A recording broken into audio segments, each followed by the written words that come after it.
Vous le savez bien, mesdames, messieurs, bonsoir. Bienvenue à cette nouvelle édition de Le Grand Soir. La musique ne change pas, le contenu bouge un peu en fonction de l'actualité. Et l'actualité au Cameroun, en Afrique, est marquée par la Coupe d'Afrique des Nations, vous le savez, qui se joue du côté du Maroc. Nous sommes en train d'achever les deuxièmes journées de phase de poule. On va s'arrêter ce soir pour jeter un regard justement sur le niveau de compétition rendu à cette étape. Mais on n'oubliera pas qu'on est au lendemain de la seconde sortie de l'équipe nationale du Cameroun. Les Lions indomptables qui ont réalisé un match nul, un but partout face aux éléphants de Côte d'Ivoire, tenant du titre hier. Une rencontre très attendue par la communauté mondiale du football, très suivie par les bookmakers, les chaînes de radio et de télévision internationales pour un spectacle alléchant, score nul à la fin. Quel regard jettent nos invités sur cette sortie, la seconde de l'équipe nationale du Cameroun, la première, en tout cas les deux premières sorties de l'équipe nationale du Cameroun. On en parle avec nos invités qui sont pour la plupart déjà installés pour ce rendez-vous du 29 décembre 2025. Honneur à Étienne Bala, il est du service des sports d'Info TV. Étienne, bonsoir. Bonsoir, bonsoir Jean-Jacques, bonsoir aux nombreux téléspectateurs d'Info Télévision. On se délecte en regardant la Coupe d'Afrique des Nations. L'Afrique peut être fière? Ah oui, c'est un plaisir, hein, puisqu'on constate qu'il y a quand même quelque chose de mieux dans cette Coupe d'Afrique des Nations. On sent que le niveau est assez élevé. Il y a du spectacle, il y a de belles couleurs, il y a les spectateurs également. C'est-à-dire que tout est beau du côté du Maroc. Et puis, on a des jeunes joueurs qu'on découvre. On a justement ce jeu qui est déroulé à la manière, bien sûr, européenne. L'Afrique qui se réveille aujourd'hui.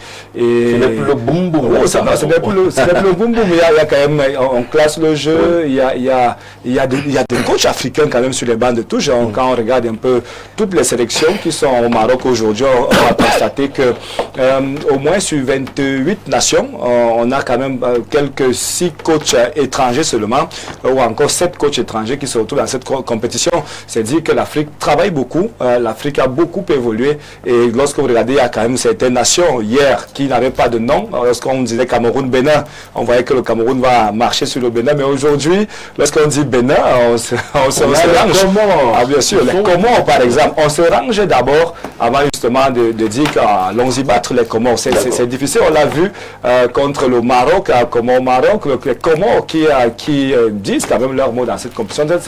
Le Maroc, oui, c'est une belle destination de football 2025 pour cette Coupe d'Afrique des Nations. C'est le sélectionneur sud-africain se plaint il dit que manque un peu l'ambiance par rapport à Côte d'Ivoire. Ouais. Moi, je me demande, je ne sais pas, de quelle ambiance veut parler l'animation populaire. Bon, peut-être l'animation populaire. Les cas vont à l'entraînement, on ne voit pas beaucoup les drapeaux au bord de la route, des soulèvements au bord de la route. Il faut qu'ils sachent aussi qu'une CAN dans l'Afrique noire n'est pas la même chose, bien sûr, du côté du Maghreb. Ce sont des pays arabes. Et je pense que le moment n'est pas aussi propice parce que vous savez qu'au Maroc aujourd'hui, il pleut abondamment. C'est vrai qu'on fait avec, on sait que c'est comme ça en décembre. On ne fera pas l'opposé se plaindre. Il est totalement africain du Sud. Il est africain du Sud. Je crois qu'il est beaucoup habitué à l'ambiance qu'on a souvent eu en Afrique noire, peut-être aussi en Côte d'Ivoire en 2023, au Cameroun en 2021. Il était peut-être à l'aise de voir que partout il y avait justement cette ébullition, ces émotions justement qui qu'il rencontrait partout là où il passait. Mais aujourd'hui, il faut également qu'ils comprennent que peut-être c'est une autre manière de faire. Il y a le calendrier. On est en décembre. Ouais, on est en décembre. Les gens sont en vacances pour la plupart. Il y a beaucoup de fêtes aussi. C'est la transition justement de décembre de l'année 2025 pour l'année 2026. Donc, oui, j'ai lu peut-être sa réaction, mais j'ai dit peut-être que de se plaindre sur l'ambiance qui manque, l'ambiance typique, quels sont ces mots, je crois qu'il se concentrerait mieux justement sur son équipe d'Afrique du Sud. Mais moi je le soutiens, il doit se plaindre. Il faut l'ambiance africaine autour de ces compétitions, les tam-tams et les tambours, c'est ça aussi notre compétition. Au Maroc, peut-être il y a une autre culture. Un ancien lion, lui, c'est de quoi on parle, non? Jérôme Mabom, c'est un lion indomptable de 72. Alors vous n'étiez pas là. Bon, pas vous seul. Dans tous les cas, l'histoire retiendra. Bonsoir. Bonsoir à tous. Et bonsoir au milieu de téléspectateurs. Je n'aime pas trop me revendiquer ancien lion indomptable. Bon, lion indomptable. Non, même pas. Parce que quand je suis à l'équipe nationale en 72, l'unique fois où j'ai été à l'équipe nationale, c'était l'équipe nationale du Cameroun. C'est après 72 que le ministre Tonien Bok a baptisé l'équipe Lion Indomptable. Moi, je n'étais plus là. Je n'étais plus revenu là. J'ai challengé ailleurs, dans d'autres domaines. Bon, on entre dans cette j'espère seulement que je suis déjà très content que vous m'ayez invité, c'est vous qui m'avez fait cet honneur. J'espère seulement que je serai à la hauteur de ce que vous attendez de moi par rapport à mon vécu sur les stades, parce que au-delà de ce que je n'ai pas été à l'équipe nationale pendant longtemps, j'ai joué au moins pendant 30 ans en élite dans ce pays. Championnat de première division. J'ai joué 1 an, 2 ans en deuxième division, j'avais 14 ans, parce que on me détecte dans les championnats au sucre. Les jeux scolaires. Voilà, les jeux scolaires. Et alors, j'avais 14 ans, j'étais au moins 2, et je commence donc à jouer en 65, dans l'Union de Yaoundé. Et je ne suis jamais reparti dans une autre deuxième division. Après ça, je suis seulement monté en Elite One. Et j'ai fait toute ma carrière en première division, Canon, Caïman, Dragon de Yaoundé. La grande époque, hein? Oui, la grande époque. C'est les années 66, 80. Hein, on a gagné beaucoup de trophées. Oui, à l'époque, on a gagné beaucoup de trophées. Et c'est vrai que... pardon. Faut le laisser C'est vrai qu'à notre époque, il faut avouer que le football était très relevé, le football local était très relevé, et nous faisions foule dans les stades, c'est-à-dire qu'un match de championnat était trop suivi, les gens n'avaient pas de télé, donc ils étaient obligés de venir au stade. Donc ce qui fait que nous étions galvanisés, on ne gagnait pas grand-chose. Mais on avait ce plaisir, à donner du plaisir aux spectateurs. Alors, en regardant cette Coupe d'Afrique des Nations, du moins pour la première phase qui est en train de s'achever, cette Coupe nous donne du plaisir, cette compétition? Absolument. Oui. Et moi, je suis énervé. Oui. Quand je viens de sortir d'une mauvaise qualification, je dirais d'une mauvaise qualification de la Coupe du Monde, où vraiment le niveau n'était pas aussi élevé, était même en dessous de 0, parce que quand nous jouons dans notre poule là, c'était la poule la plus faible, nous n'avions pas vu ce que nous voyons aujourd'hui. Et en général, il y a une intensité terrible dans cette CAN. Oui. C'est une intensité que je n'avais pas vue avant. Et je me dis, peut-être que nous avions fait le bon choix de mettre des gens d'un certain âge à côté dans notre équipe nationale. Parce que je serais très surpris de voir ces joueurs qui sont au-delà de 30 ans supporter l'intensité de cette CAN. Elle est intense, elle est technique, elle est tactique. Donc moi je suis très ravi de cette CAN. Mais il y a quand même des équipes qui ont gardé leur bon petit vieux là-bas. Ben, écoutez, il y a vieux et vieux. Il y a vieux et vieux. D'accord. Quand vous voyez Milan à 40 ans, la coupe du Monde, quand vous voyez le Burkinabé là, il est âgé, Traoré. Oui. Mais il a une technique individuelle. Il a une technique individuelle hors pair. Il n'y a que des techniciens pour tenir après 30 ans. Oui. Si on a été dans le football où on met l'impact physique, après 30 ans, on ne peut plus. On ne peut plus. Donc, comparé, il y a vieux. Hein. D'accord. Bon, moi, à 75 ans, moi, je joue encore des championnats, des matchs de gala incroyables. Moi, j'ai 75 ans. Mais non. Mais oui. Mais Etienne Bala le sait. Il m'a souvent vu dans des matchs de gala. Vous ne m'avez pas vu à l'île dernièrement contre les Green Eagles? Ah oui, contre le Nigeria. Voilà. Oui. Donc, il y a vieux et vieux. Les vieux qui continuent à jouer aujourd'hui au football, à un certain niveau, ils sont d'abord des joueurs extrêmement techniques. Ils n'ont pas besoin de trop se déplacer. Non, ils n'ont pas besoin de trop se déplacer. Mais ce que Bertrand Traoré fait est formidable. Oui, c'est parce que c'est d'abord un doué du ballon. D'accord. C'est pour ça qu'il peut tenir là. Les Milan ça c'est des exceptions. Mais après ça, non, il ne faut pas... Le football, et puis le haut niveau ne s'accommode pas à l'âge. Le haut niveau ne s'accommode pas à l'âge. Dès qu'on a un certain âge, non, il faut arrêter. D'accord. On accueille Bruno Tandongo, lui c'est un ancien footballeur, pas de la génération des 1900. Non. Bonsoir Bruno, bienvenue. Bonsoir Jean-Jacques, c'est un plaisir d'être là aujourd'hui. c'est un honneur pour moi d'être dans votre panel. Vous êtes déjà une référence pour moi. Merci. Donc je suis tout excité d'échanger avec vous. Et on va beaucoup parler football. Première partie de cette Coupe d'Afrique des Nations qui s'achève, il y a les matchs qui commencent en ce moment. On est satisfait de la qualité du spectacle du football africain. C'est comme je le dis souvent, Jean-Jacques, après la Coupe du Monde, pour moi, c'est le championnat africain des nations, la Coupe d'Afrique des Nations. Parce que nous avons tous vu l'intensité, la technicité, l'envie, l'engouement, et nous sommes satisfaits. Nous sommes satisfaits de voir, par exemple, le match que nous avons regardé hier, Cameroun-Côte d'Ivoire. J'ai pas vu, c'est rare de voir les matchs comme ça, même année au championnat européen. Donc, voir des gens qui veulent défendre les couleurs de leur pays, bête et oncle, quitte à laisser leur vie. J'ai vu des compatriotes hier, je ne peux pas citer les noms parce qu'ils étaient tous incroyables, les uns après les autres. Donc, ce que je peux dire, c'est bénéfique pour le supporter lambda. C'est bénéfique pour les amateurs de football, pour ceux qui ne comprennent pas, tout le monde regarde et c'est beau. On va parler profondément de l'équipe nationale du Cameroun pour cette seconde sortie dans la deuxième partie du programme. On va prendre un verre d'eau et puis juste derrière, on jette un coup d'œil global sur la compétition en une ou deux phrases. D'abord un verre d'eau. L'additif est obtenu au terme d'un processus rigoureux de filtrage et d'analyse, ce qui vous permet d'étancher votre soif en toute sécurité. Buvez l'eau minérale Bonis, buvez la vie.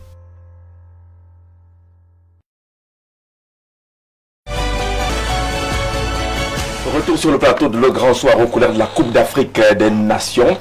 Maroc 2025. Monsieur, vous avez regardé presque tous les matchs, sinon tous les matchs.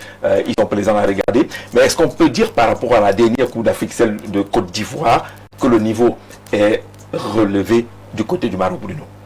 Effectivement, le niveau est très élevé, personnellement, de par l'intensité, l'envie. Et puis, je pense que les réseaux sociaux aident aussi beaucoup dans le sport parce que ça titille un peu et les nations, tout le monde veut donner le meilleur de soi. Donc, contrairement à l'édition précédente où la Côte d'Ivoire était vainqueur, je pense que cette édition, c'est vraiment alléchant. Quand nous regardons le début de la compétition, nous voyons que les matchs vont crescendo. La vitesse de croisière, les matchs sont l'intensité est en train de monter au fur et à mesure que les organismes prennent la vapeur. Je pense que les surprises sont encore à venir. Je pense que ce que nous avons vu hier, nous allons voir encore d'autres matchs parce que jusqu'ici, pour moi, le match par excellence de cette Coupe d'Afrique, c'est le match qui s'est joué hier, Cameroun-Côte d'Ivoire. Et des matchs comme ça, on en aura encore. Parce que, au vu de ce qui se prépare là, l'intensité et puis la jeunesse aussi, les coachs, je pense que les nations africaines aussi ont compris que le football c'est la jeunesse.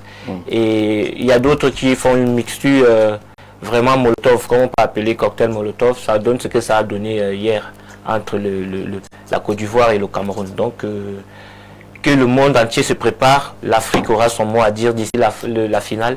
L'intensité va monter encore. La projection, forcément, c'est la Coupe du Monde. C'est la participation des équipes africaines aux compétitions comme la Coupe du Monde. Lorsqu'on voit le niveau de base aujourd'hui de la CAN, on commence à se dire que bientôt on se rapproche. Le Maroc a déjà été demi-finaliste.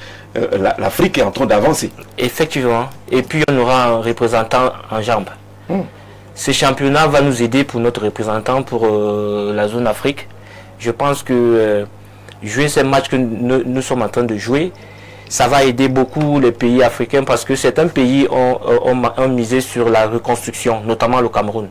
Et directement entrer dans ce niveau de jeu-là avec ces jeunes-là, je pense que c'est tout bénéfique pour nos nations, particulièrement le Cameroun, parce que les gars vont monter en expérience et en intensité et puis ils vont comprendre que quel que soit le nom qui est sur la feuille, le football se joue sur le terrain et ça va prendre ses bénéfices pour la confiance des jeunes joueurs auxquels on donne confiance de temps en temps.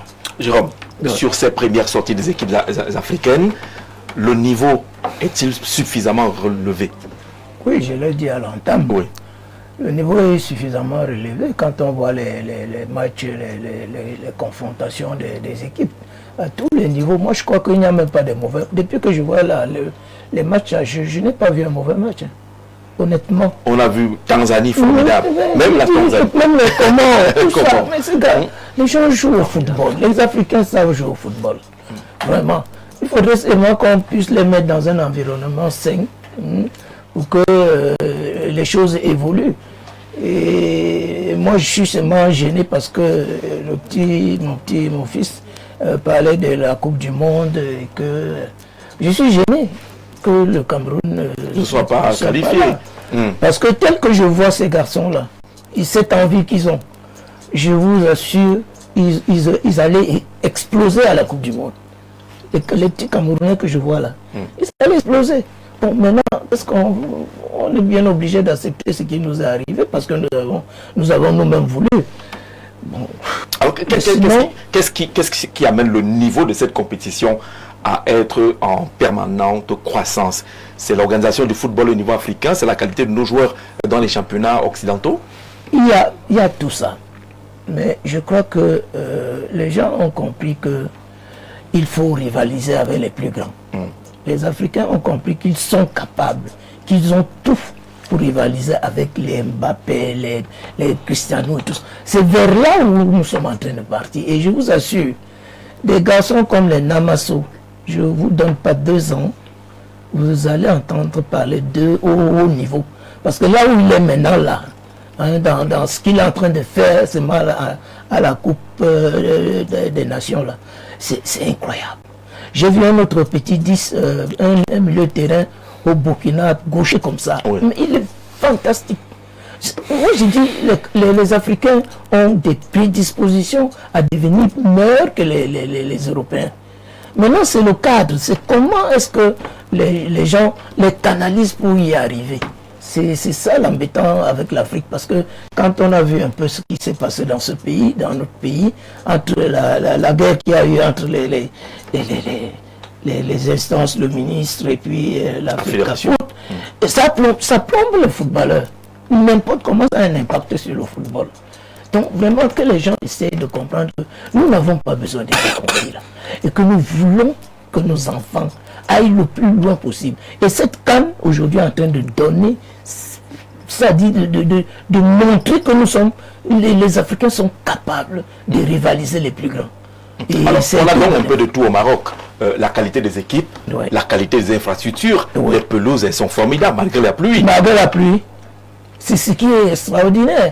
Donc, il faudrait que toute l'Afrique s'aligne à... le Maroc. Oui, il faut aller voir ce qui se passe au Maroc. Et c'est pour ça qu'à un moment donné, je me disais, j'ai toujours eu des problèmes avec tout cette pléthore de gens qui sont dans les délégations, qui vont accompagner les équipes nationales. Vous ne pouvez pas aller aux frais du contribuable. Vous allez aller, on vous envoie dans un pays comme le Maroc. Après le Maroc, vous revenez, vous ne faites aucun compte rendu, vous ne faites aucune suggestion à la hiérarchie. Que voilà ce que j'ai vu, voilà ce que j'ai observé, voilà ce que j'ai analysé, et voilà ce que je suggère. Mais ils y vont pourquoi? On fait du contribuable, on ne part pas en mission pour revenir, pour ne rien dire, pour ne rien suggérer. Les RAS, ça s'est bien passé. Et ça ne change pas. Avec quelques achats. Et ça ne change pas, ils font les achats. Certains même ne vont même pas au stade de regarder les matchs. Mais oui, c'est ça qui est. Et c'est embêtant. On ne peut pas vous envoyer en mission pour le football. Vous revenez, vous nous dites rien par rapport au football. Moi, j'ai écrit au Premier ministère pour lui dire qu'à l'époque, quand ils sont revenus de 2010, là, hein, le Premier ministère a demandé à ce que les Camerounais fassent des suggestions. Parce qu'on avait fait une très mauvaise Coupe du Monde en 2010. J'ai fait cette proposition. Qu'on ne mette plus dans les délégations des équipes nationales des gens qui ne peuvent pas au retour rendre compte et faire des suggestions pour qu'on améliore. Hein? Donc, le Maroc est en train de nous donner une leçon sur les infrastructures. Vraiment, il faudrait qu'on profite de ces leçons et que nous ayons des stades vraiment au niveau mondial. Au niveau mondial, le Maroc y est déjà. D'ailleurs, le Maroc prépare la Coupe du Monde 2030. Absolument. Je crois qu'il n'y aura plus grand-chose à faire de ce côté. Etienne Bala sur la qualité du jeu.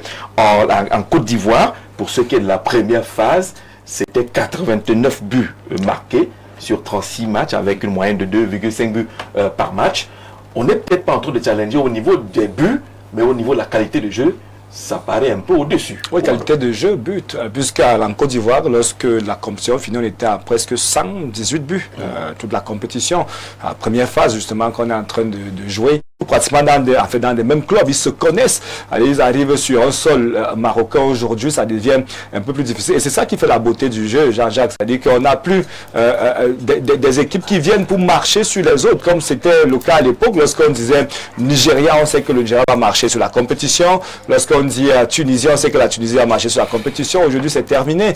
Tout le monde vient pour aller, pour gagner. Et c'est ça qui fait de beaux spectacles du côté du Maroc aujourd'hui, où on a on a le Bénin, on a peut-être la RDC d'ailleurs, également, qui tient tête à certaines équipes. Donc, on n'est plus venu là pour la balade, on est venu là justement pour le beau jeu. Et d'ailleurs, hier, vous avez vu au stade le beau jeu qui attire quand même d'autres grands joueurs européens qui étaient au stade hier, comme les Kylian Mbappé, Aurélien Tchouaméni et autres, qui sentent quand même que oui, on va au Maroc, le Maroc qui n'est pas seulement, on n'y va pas seulement pour le football. Et il y a également, c'est un pays touristique, c'est un pays qui offre beaucoup d'opportunités, beaucoup de choses. Donc, on vient, du moins ce qu'on dit africain, produit déjà des joueurs haut niveau, des joueurs qui peuvent justement rivaliser en 2030 et pourquoi pas rester avec la Coupe du Monde à la maison. Alors, on ne marque pas beaucoup. Est-ce qu'on a un problème d'attaquants, de finisseurs lorsqu'on regarde de ces matchs? Les buts, pour la plupart, les meilleurs buteurs, Riyad Mahrez, c'est pas un avant-centre. Vous avez Amad Diallo, c'est pas un avant-centre. Est-ce qu'on a un problème désormais avec les avant-centres? Oui, on a un problème avec les avant-centres, Jean-Jacques. C'est un problème africain. C'est difficile de nos jours d'avoir des tueurs en Afrique. Je pense que c'est le problème actuel et heureusement que les avant-centres de côté, ils ont compris et puis ils ont anti-frappé. À l'époque de Samuel Eto'o, Roger Mila, Didier Drogba, tout ça, après ça, l'Afrique est en manque d'avant-centre, de tueurs comme on appelle. Sinon, ça ne dérange pas au niveau du rendement. Petit à petit, avec la jeune génération qui arrive, je pense que c'est des gars qui sont conscients et qui savent que l'Afrique, qui savent actuellement que les pays africains manquent de tueurs. Et donc, petit à petit, ça va venir. Maintenant, ils peuvent faire le travail de baroudeur comme ça se passe avec État. Ça aide le collectif, ça aide les autres à marquer. On peut faire sans. Il y a des coachs qui, de nos jours, préfèrent jouer sans tueurs. Par exemple, Guardiola, lui, il joue avec des Mahrez et autres.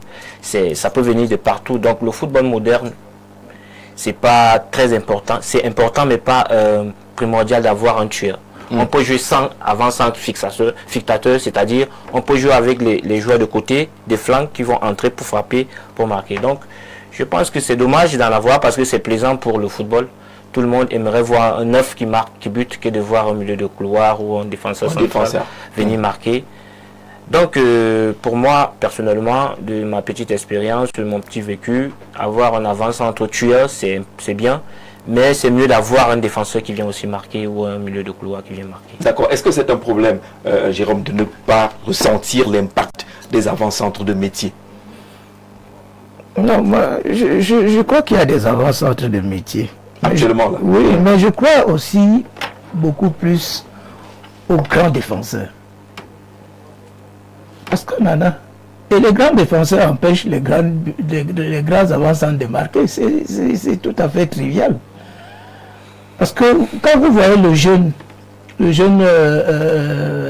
jeune central là aujourd'hui, Coton.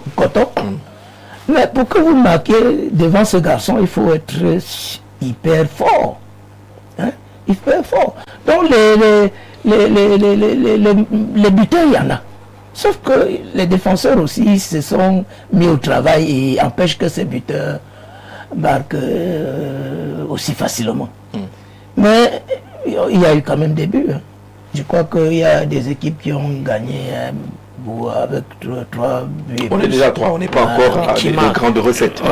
C'est comme Mais moi, je voulais revenir sur la qualité du jeu.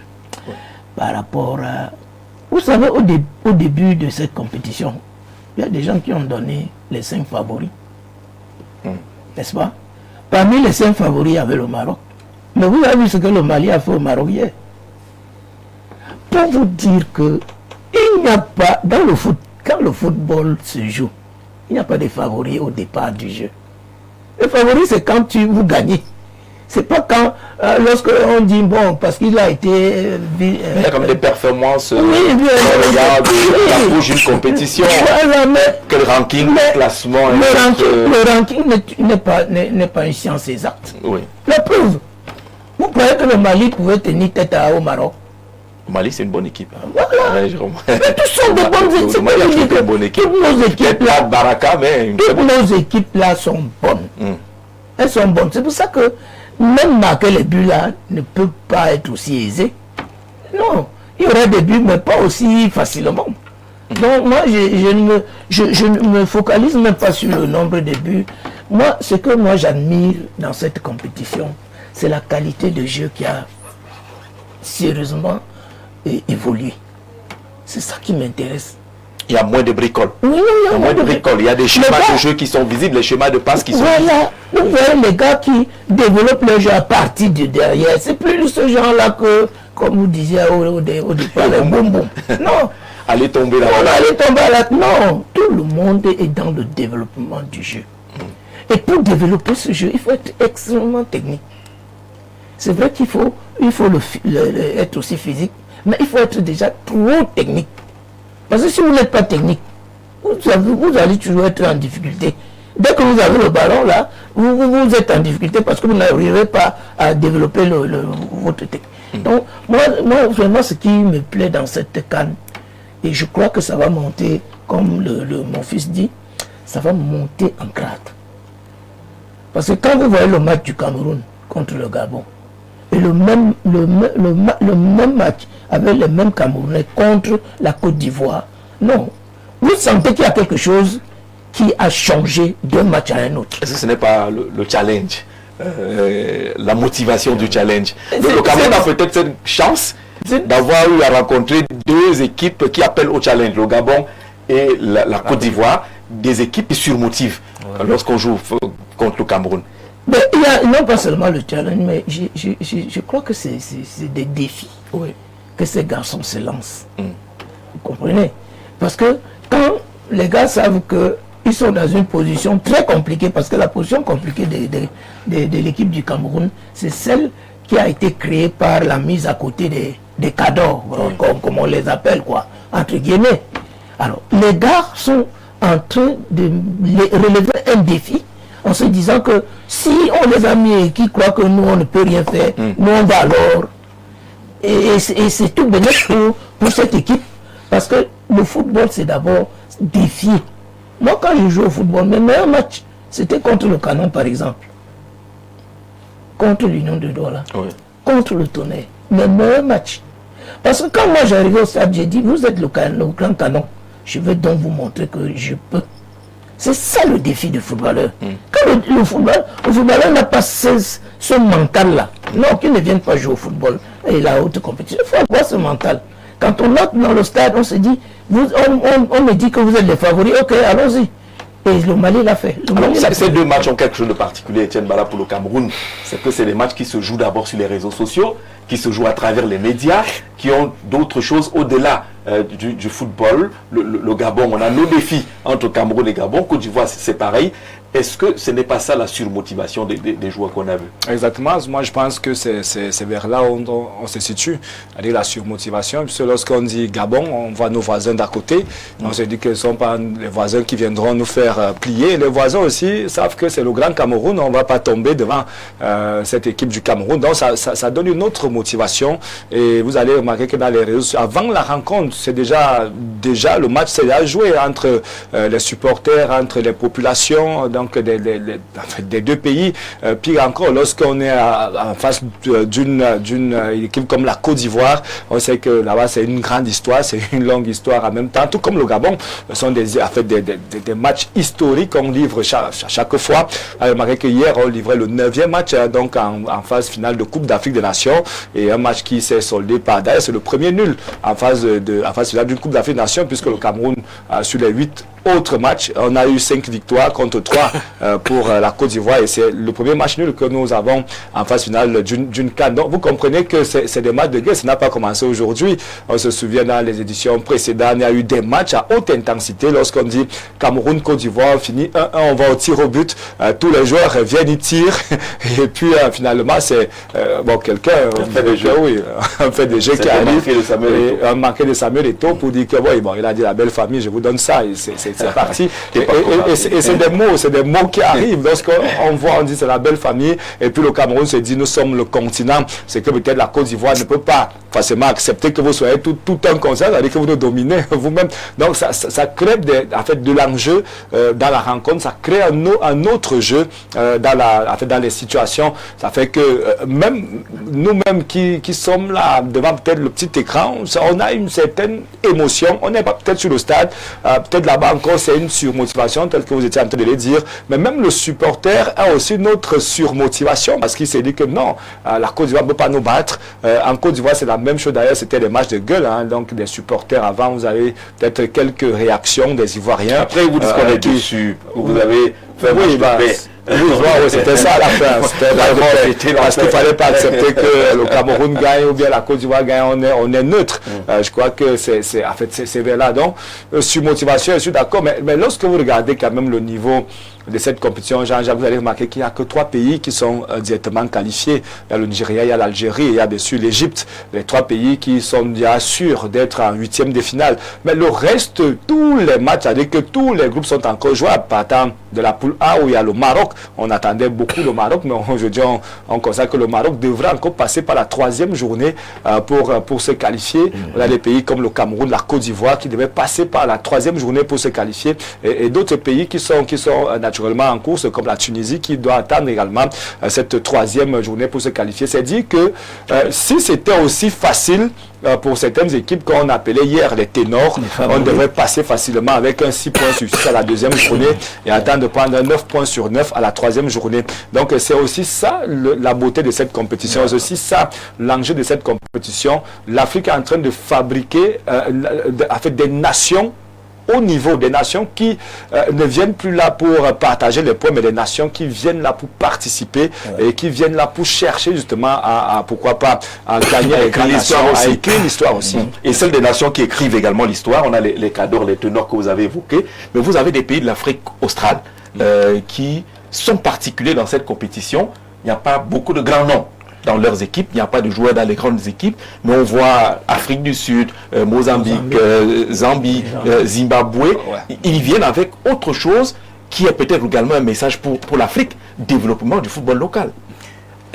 C'est peut-être ceux qui ne connaissent pas très bien le football austral qui peuvent être surpris.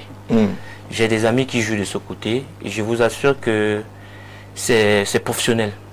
Quand ils arrivent au pays, ils n'ont pas... Ils n'ont rien envié de ceux qui jouent en France, en Allemagne, etc. Donc tout part de la politique de chaque fédération, de chaque pays. Je vais revenir, je vais faire un crochet sur le Maroc. Ceux qui sont surpris des infrastructures du football, les stades qui sont beaux. Je vais dire que ça dépend de comment chaque pays considère le footballeur. Quelle politique chaque pays met en place pour respecter le footballeur local. Championnat.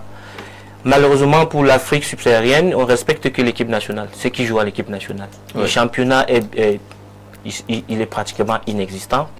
Les stades, tantôt on discute. Ils sont saisonniers. Tantôt on joue dans la poussière, aujourd'hui on va jouer et puis on les chasse. Parfois il y a même les portails qui sont fermés, les joueurs dorment de première division qui sont en pleine rue. Tu ne peux pas être concentré pour donner le meilleur de toi dans ces conditions pareilles. Maintenant, on revient en Afrique australe, là-bas. C'est peut-être... ils n'ont pas beaucoup d'équipes en division, mais c'est du sérieux. Les joueurs y vivent vraiment du football. Ça fait que dans l'esprit de ceux qui viennent, ils n'ont vraiment rien envié avec ceux qui jouent en Europe. Sauf que c'est à nous qui jouent en Europe, ceux qui ont la chance d'avoir des joueurs qui viennent de l'étranger, une fois sur le terrain, c'est à eux de montrer qu'il faut que nous ayons une différence. Il y a une différence claire. Maintenant, avec l'émancipation et l'envie de tout un chacun de soulever son pays, l'amour du drapeau, on voit que toutes les nations se donnent à cœur ouvert et ils sont prêts à tout pour déverrouiller, que tu sois le Cameroun, que tu sois la Côte d'Ivoire, que tu sois... Le football, c'est sur le rectangle vert en question. Donc, tu peux être qui tu es sur le papier, mais une fois que nous sommes là, la mentalité change, le discours du coach, tout ça, ça nous dope. Et puis, on voit, parfois, on pense à aux souffrances de nos compatriotes. Et puis, c'est un sursaut d'orgueil. Avant le match, il y a l'hymne national. Tout ça, ça fait en sorte que le joueur, il est dopé. Que tu sois du Real, que tu sois société du Real de Madrid, du Bayern de Munich, une fois que nous sommes sur le terrain, si tu n'appliques pas vraiment ton hégémonie, ça va pas être... Mais ça avance beaucoup dans cette partie du continent. Au Gabon, l'Afrique du Sud, de Hugo Broos fait sensation. Je veux dire, à Côte d'Ivoire, à la dernière Coupe d'Afrique des Nations, on voit beaucoup d'autres pays avancer aujourd'hui sans complexe. Ils n'ont pas de complexe, Jérôme, ces pays de l'Afrique australe qui allient majoritairement des joueurs locaux. Moi, je voulais vraiment qu'on en parle parce que le championnat local est une politique du gouvernement. Oui. Et je vous parle toujours de ce qui se passait avant, parce que moi je suis un homme d'avant. Ici au Cameroun, le politique s'occupait de la formation des footballeurs, des sports en général, du football en particulier, dans les écoles. C'est pour ça que nous, on a été détectés. La plupart des joueurs camerounais qui ont joué dans les équipes, même nationales au Cameroun, étaient des locaux. Parce que la formation se faisait à l'école, avec les jeux au sucre. Et c'est une idéal. Voilà, aujourd'hui, on a galvaudé, ça ne vaut rien. Plus pareil. Et maintenant, ça ne vaut rien. Rendez-vous. Les gens se font de l'argent sur le dos des parents parce que c'est les parents qui cotisent pour les FENASCO et autres. Dans les pensions, il y a un pourcentage qu'on retient pour les FENASCO. Et il y a un argent fou là-dedans. Et on sait bien que c'est l'ex-ministre des Sports qui est parti du ministère des Sports pour le ministère de l'Éducation qui a amené l'organisation des Jeux scolaires universitaires aux enseignements. Tu comprends? Et puis c'est devenu ce que c'est devenu. Et aujourd'hui, on a l'impression, on veut donner l'impression que c'est les fédérations qui développent le football. Les fédérations ne sont pas là pour le développement du football ou la formation des footballeurs. Les fédérations sont là pour organiser les championnats. Et c'est organiser des championnats avec des enfants et des joueurs que le politique a formés dès la base à l'école. C'est pour ça qu'à notre époque, mais ça ne dédouane pas la fédération aussi. Non, ça ne devrait pas dédouaner. Non. L'État, au niveau scolaire, joue, mais le niveau scolaire s'arrête là, c'est pas professionnel. Voilà, mais le championnat, toutes les fédérations au monde ont d'abord leur premier rôle, c'est organiser les championnats. Oui. Ce n'est pas former les joueurs. Ce n'est pas former les joueurs. Il faut d'abord qu'on se... C'est pas pour rien que dans tous les pays, il y a un ministère des Sports. Le ministère des Sports, il définit la politique globale. Voilà, du développement du sport à la base. Il faut repartir à la base, à l'école, pour commencer à former les enfants dès l'école. Et revenir sur la formule d'une sélection, une sélection régionale. Parce qu'aujourd'hui, qui représente la région à FENASCO? C'est un lycée, c'est un collège. Ce n'est plus pas comme à notre époque où c'était une sélection provinciale. Et ça fait, qu'est-ce que ça fait? Qu'est-ce que ça a de conséquences et de résultats? C'est-à-dire qu'on a la possibilité, dans une sélection, de prendre tous les doués de la région. Et ça fait donc que le championnat au niveau des régions est élevé. Mais quand vous prenez un lycée, et parce que vous voulez gagner, vous prenez des enfants au quartier qui filment le chambre, tout ça, vous les amenez parce que vous voulez gagner. Et vous voulez que le sport se développe dans ce pays comment? S'il te plaît, que les gens, s'ils peuvent me coûter, qu'ils reviennent à ce qui a marché. Pour qu'on puisse voir dans les équipes nationales du Cameroun, les locaux. D'accord, parce que pendant la période de l'OSUC, toutes les équipes de deuxième division et de première division avaient des joueurs qui étaient dans les établissements scolaires. Absolument. Ils allaient les recruter là-bas et puis... Attends, monsieur, moi je suis international au lycée Leclerc, je suis en terminale. Au lycée Leclerc, international. Avec Kaham, 6 mois après. Aujourd'hui, le commerce, c'est entre la Finasco, le sponsoring, les assurances. C'est du bluff. Oui. Vraiment, si un jour quelqu'un peut revendiquer ça, si un ministre de sport peut revendiquer ça, comme le ministre Ambassa avait revendiqué l'ingénierie au Cameroun ici, là. Et il a eu ce qu'il a eu, où les gens ont peur. Parce que moi je dis, tu ne peux pas être ministre des Sports, et c'est les enseignements qui organisent les jeux scolaires universitaires. Les enseignements qui ont déjà multiples problèmes académiques insolubles. Non, écoutez, mais quel est ce pays? Dites-moi, il y a un ministre des Sports qui est en charge des sports. Mais c'est le ministre des enseignements qui organise les sports. Ça appartient à l'éducation, à l'enseignement. C'est là qu'on parle de fédération. Vous souhaitez qu'on ramène ça à une coordination générale, une coordination du ministère des Sports. Mais la question est justement celle-là. Les pays de l'Afrique australe, eux, ils ont un bon niveau. Justement, sans avoir forcément des professionnels. Justement, parce qu'ils font un développement à la base. Oui. Allez les voir là-bas. Pourquoi Motsepe voulait faire un championnat interscolaire? Vous savez qu'il a ce projet, non? Ouais. Un championnat africain interscolaire. C'est parce qu'il sait que c'est à l'école qu'on forme le mieux. C'est à l'école. Ce n'est pas dans les centres de formation où vous déscolarisez les enfants. Et les centres de formation n'ont même pas d'infrastructure. D'autres sont là avec, comme on disait, les hommes d'affaires, ils ont leur centre de formation dans un sac. Et ils vous prennent les enfants aux heures les enfants qui doivent aller à l'école, ils vous les prennent et les parents sont là-dedans, tout le monde est dedans. Et vous voulez que vous ayez des footballeurs sur le plan local, vous n'aurez jamais. D'accord. La question est celle de savoir, Thomas, pendant que tu nous retrouves, vous êtes entraîneur, comment les pays de l'Afrique... Jacques, je m'excuse des embouteillages. On vous comprend. Comment les pays de l'Afrique australe font-ils pour avoir un bon niveau sans avoir forcément des joueurs qu'on allait chercher à l'étranger?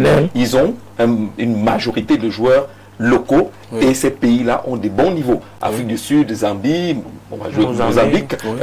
Dans quelques jours, on voit que ces pays-là ont des équipes qui n'ont rien à envier à celles qui ont 100% de professionnels. Oui, absolument. C'est que sur le plan sportif, il y a une organisation qui est en place. Après, il faut savoir qu'il y a aussi les politiques qui entrent dans cette organisation. Et puis, ils ont compris que le football local est d'abord prioritaire. Parce que si en Afrique centrale, on est encore au balbutiement, et ils ont compris que le football local, il faut d'abord compter sur ce football-là pour que ces élites qu'on va former, ces enfants qui vont devenir plus tard les cadres dans les équipes de première, qu'on puisse d'abord tenir compte de cette base-là, des fondamentaux. Voilà ce qu'on n'a pas encore compris ici, parce que eux, ils ont ce qu'on appelle en anglais school of, je vais me rappeler du nom, où dès la base, on t'initie, on voit ton talent et on t'initie vers le football. On t'oriente vers le football parce qu'on voit que tu as des aptitudes pour le football. Si c'est les mathématiques, la base à l'école, on t'oriente vers les mathématiques. Si c'est le foot, concomitamment avec l'école, bien sûr, sport-études. Voilà, c'est déjà développé là-bas. C'est déjà une culture. Voilà, c'est déjà une tradition là-bas. Et je ne suis pas surpris de voir dans l'équipe zimbabwéenne, Afrique du Sud, voilà. Mais il y a aussi les finances. Voilà, parce qu'il y a l'épineux problème des finances. Lorsqu'ici, vous allez voir je sais pas, un volontaire qui s'approche vers l'administration, vers l'État. Je ne dis pas que l'État du Cameroun qui sont belliqueux, non. Mais quand vous voyez quelqu'un qui est volontaire et qui a un groupe de travail, qui travaille avec des enfants, des U peut-être 8, U16, c'est pas moi, U15, et qui se rapproche vers l'administration pour question d'avoir des subventions. Parfois, on peut lui donner, mais par moment, on lui dit, écoute, il n'y a pas d'argent.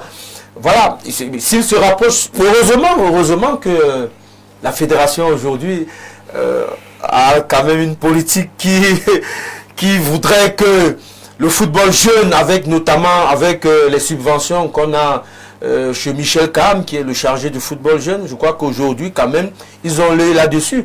Parce que, qu'est-ce qui fait la différence entre nous et les autres? C'est qu'on ne peut pas produire les Samuel Eto'o après peut-être 2 ou 4 ans, après 3 ans, on ne peut pas. Oui, Samuel Eto'o, on a besoin de moins 3, 4, 5, 6, Samuel Eto'o. Mais ça ne marche pas. Parce que vous allez voir un petit Camerounais qui se débrouille, qui a du talent, qui peut-être qu'il prend la pirogue pour se retrouver, je ne sais pas moi, en Roumanie ou bien, je ne sais pas moi, à Athènes.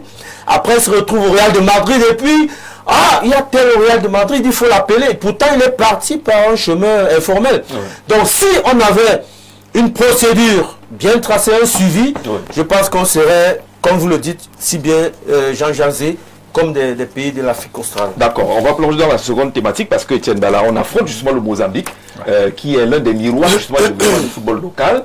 Ils n'ont pas de grands noms dans des grands clubs, mais ils sont présents. Oui, c'est un pays qui a tenu d'ailleurs tête dans notre poule, qui a tenu tête dans le premier match. Oui. Le premier match, même le deuxième match, et aujourd'hui, c'était contre le Gabon. On n'attendait pas le Mozambique en train de battre le Gabon. Mais avec le développement qu'on fait sur le plateau, on comprend justement que c'est des pays qui ne sont pas restés, du moins sur leur laurier, qui ont travaillé. Et justement, les financements, comme le dit Thomas Noir, c'est un gros problème ici en Afrique centrale, en Afrique noire, où on dit on a football études, il y a un centre de formation, mais lorsque vous arrivez à l'intérieur, vous trouvez quand même que c'est du n'importe quoi, c'est du désordre. En réalité, c'est des enfants qui viennent là parce que, du moins, c'est l'école, ce n'est plus ça et autres. Mais moi, je pense qu'on devrait justement aller, tel que le dit Thomas aujourd'hui, lorsque vous êtes dans un centre de football, dans sport études, si ce n'est pas l'école, on vous oriente dans le football, mais quand même, on vous suit jusqu'à un certain niveau,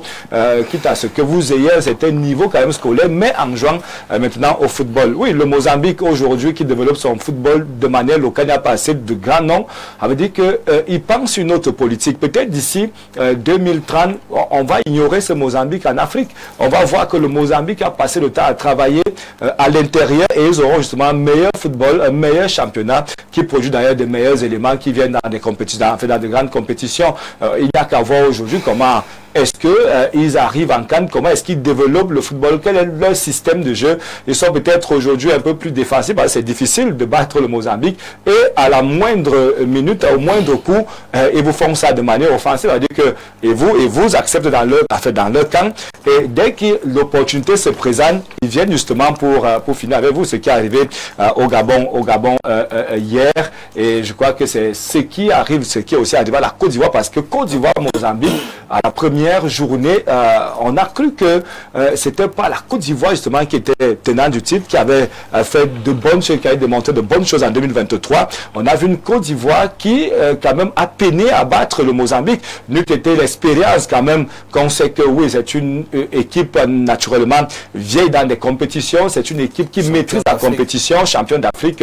On aurait justement eu la première surprise de cette compétition, voir Mozambique justement qui tient tête, peut-être un match nul ou alors qui vient à bout de la Côte d'Ivoire. Je crois que c'est un football qu'il faut suivre de près, Mozambique ou encore d'autres pays australes, de l'Afrique australe, comme vous étiez en train de dire aujourd'hui. Peut-être copier cet exemple pour des pays qui sombrent ou alors qui ont brillé hier et qui commencent à sombrer aujourd'hui. C'est un problème, hein. L'Afrique centrale a pratiquement le même mal, le développement du football local.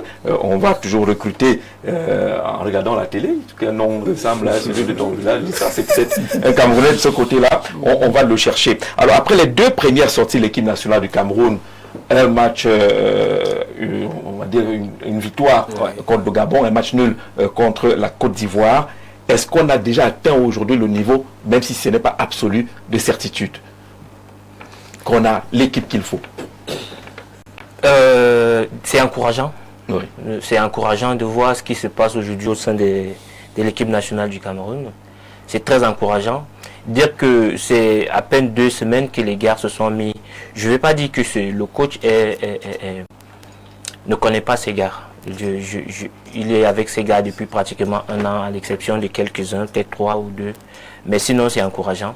Atteindre le top, je ne pense pas encore. Je pense que le top va s'atteindre avec l'accumulation des matchs, l'expérience et l'âge qui va suivre. Donc, je suis confiant.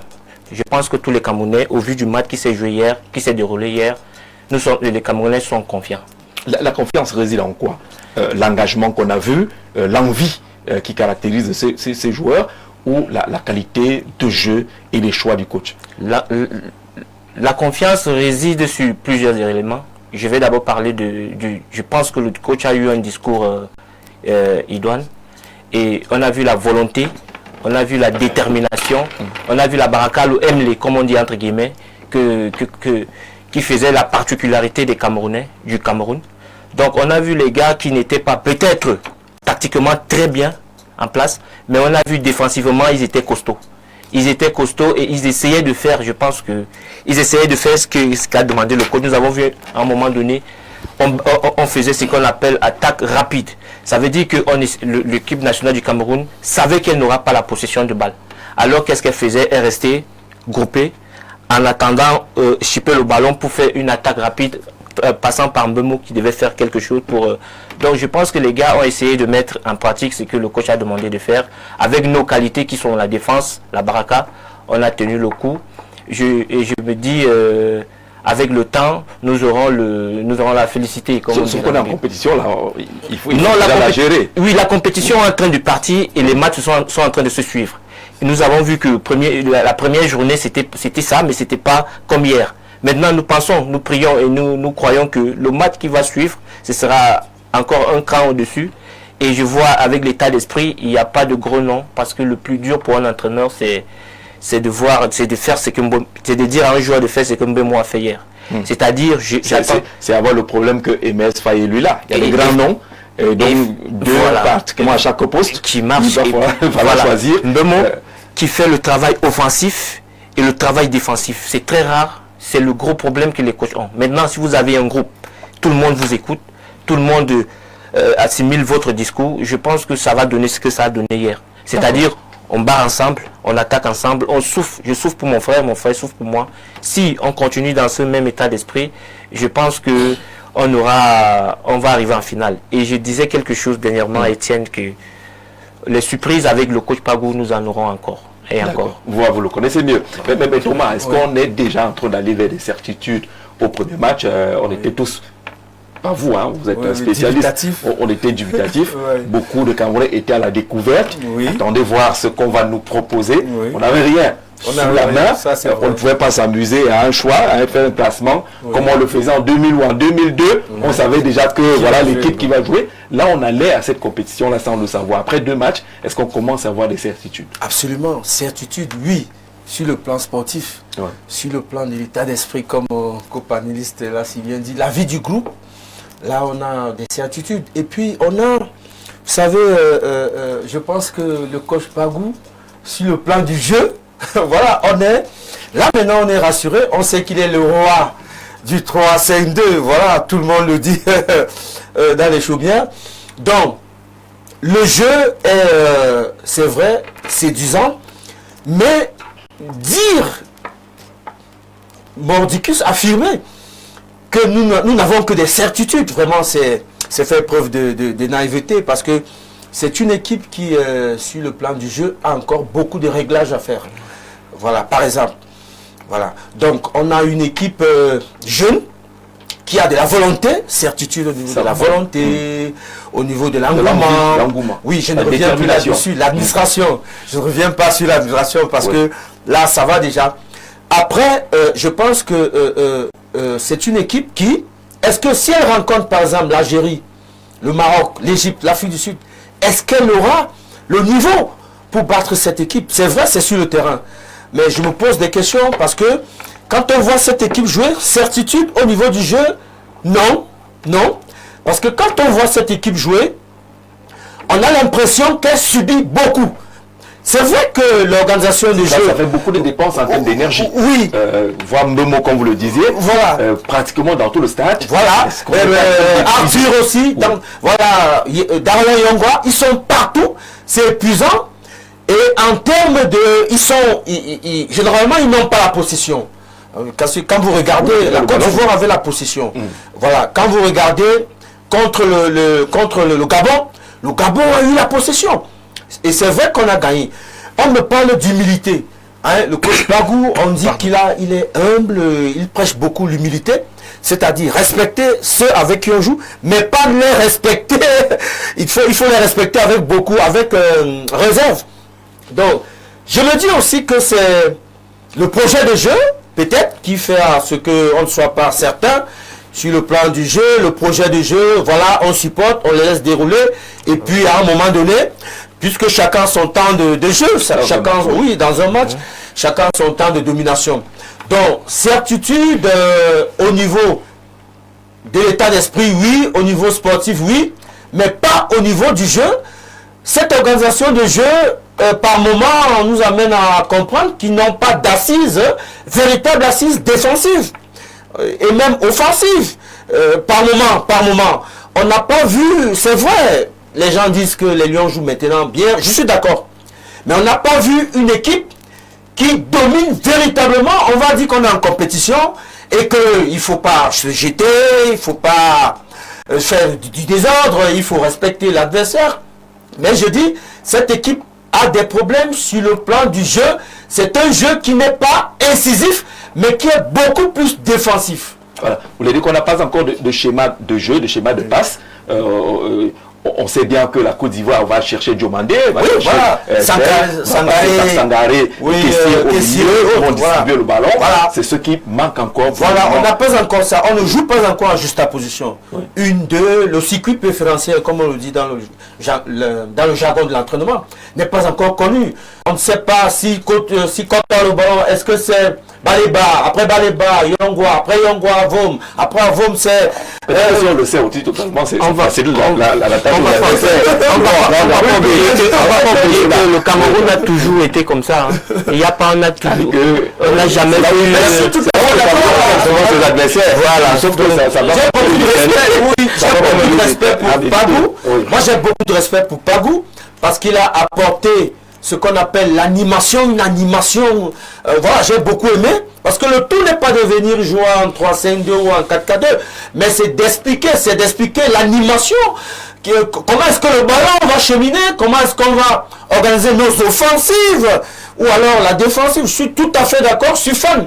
Je suis d'ailleurs tombé fan de Pagou depuis que, voilà, je ne suis pas contre le Cameroun, mais je suis plutôt fan de la manière par laquelle... Il y a encore des incertitudes au niveau du jeu. Oui. La détermination est là, l'engagement est là, l'envie formidable. On a des joueurs de talent aussi, il faut le dire, dans cette équipe-là. Talent individuel, on en a. Namasso, Memo, voilà. C'est des joueurs talentueux. Alors, pour le moment, après 2 matchs, la lecture est laquelle? Celle des certitudes qui commencent à s'installer? Moi, je me prive toujours de parler des entraîneurs et de leur tactique. Comment est-ce qu'on va faire pour analyser? Parce que moi, je n'ai jamais fait dans l'entraînement. Et je n'ai jamais voulu faire dans l'entraînement. Donc, ce que moi je constate, je crois que ce qui se passe en ce moment au Maroc, c'est les messages que Pagou passe à ses enfants.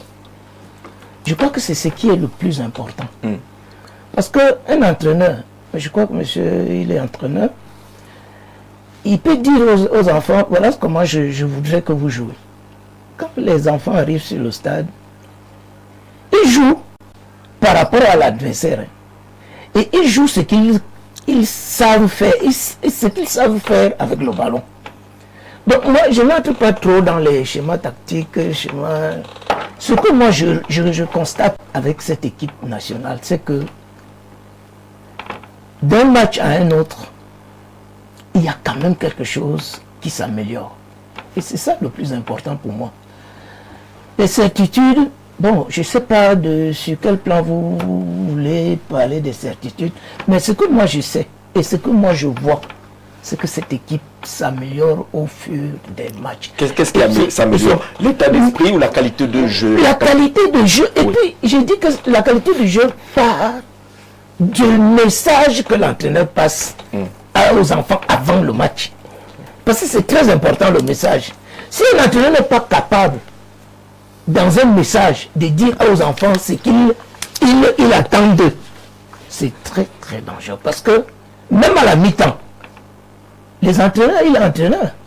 À la mi-temps, il y a des messages qu'on passe à une équipe. Quand elle revient en deuxième mi-temps, vous ne reconnaissez plus vous ne reconnaissez plus l'équipe. Oui. Parce que à la mi-temps, l'entraîneur qui a regardé le match leur donne un certain message. Et moi, je dis que pour le moment, vraiment, je ne suis pas entraîneur. Mais je crois que le message que Pagou et les autres, parce qu'il n'est d'ailleurs pas seul, parce que vous parlez seulement de Pagou. Moi, il y a Belinga qui nous a... N'oubliez pas que Belinga nous a qualifiés pour la CAN de 2017. Ne l'oubliez pas, avec Ndjonkep. Même comme après on a laissé Ndjonkep, on a pris Hugo Boss, on a mis là et tout ça. Oui. Mais c'est Belinga qui a fait tout le travail de Ndjonkep. Il y a un tout moupilé. Voilà, il y a un tout moupilé. Il faut pas oublier ça. On ne croit pas que maintenant, c'est un collectif. Ce n'est plus comme Brice faisait là, mettez-vous là-bas, moi je me mets ici là. Maintenant, c'est un collectif qui est en train de travailler. Et tous ces gars-là ont un vécu.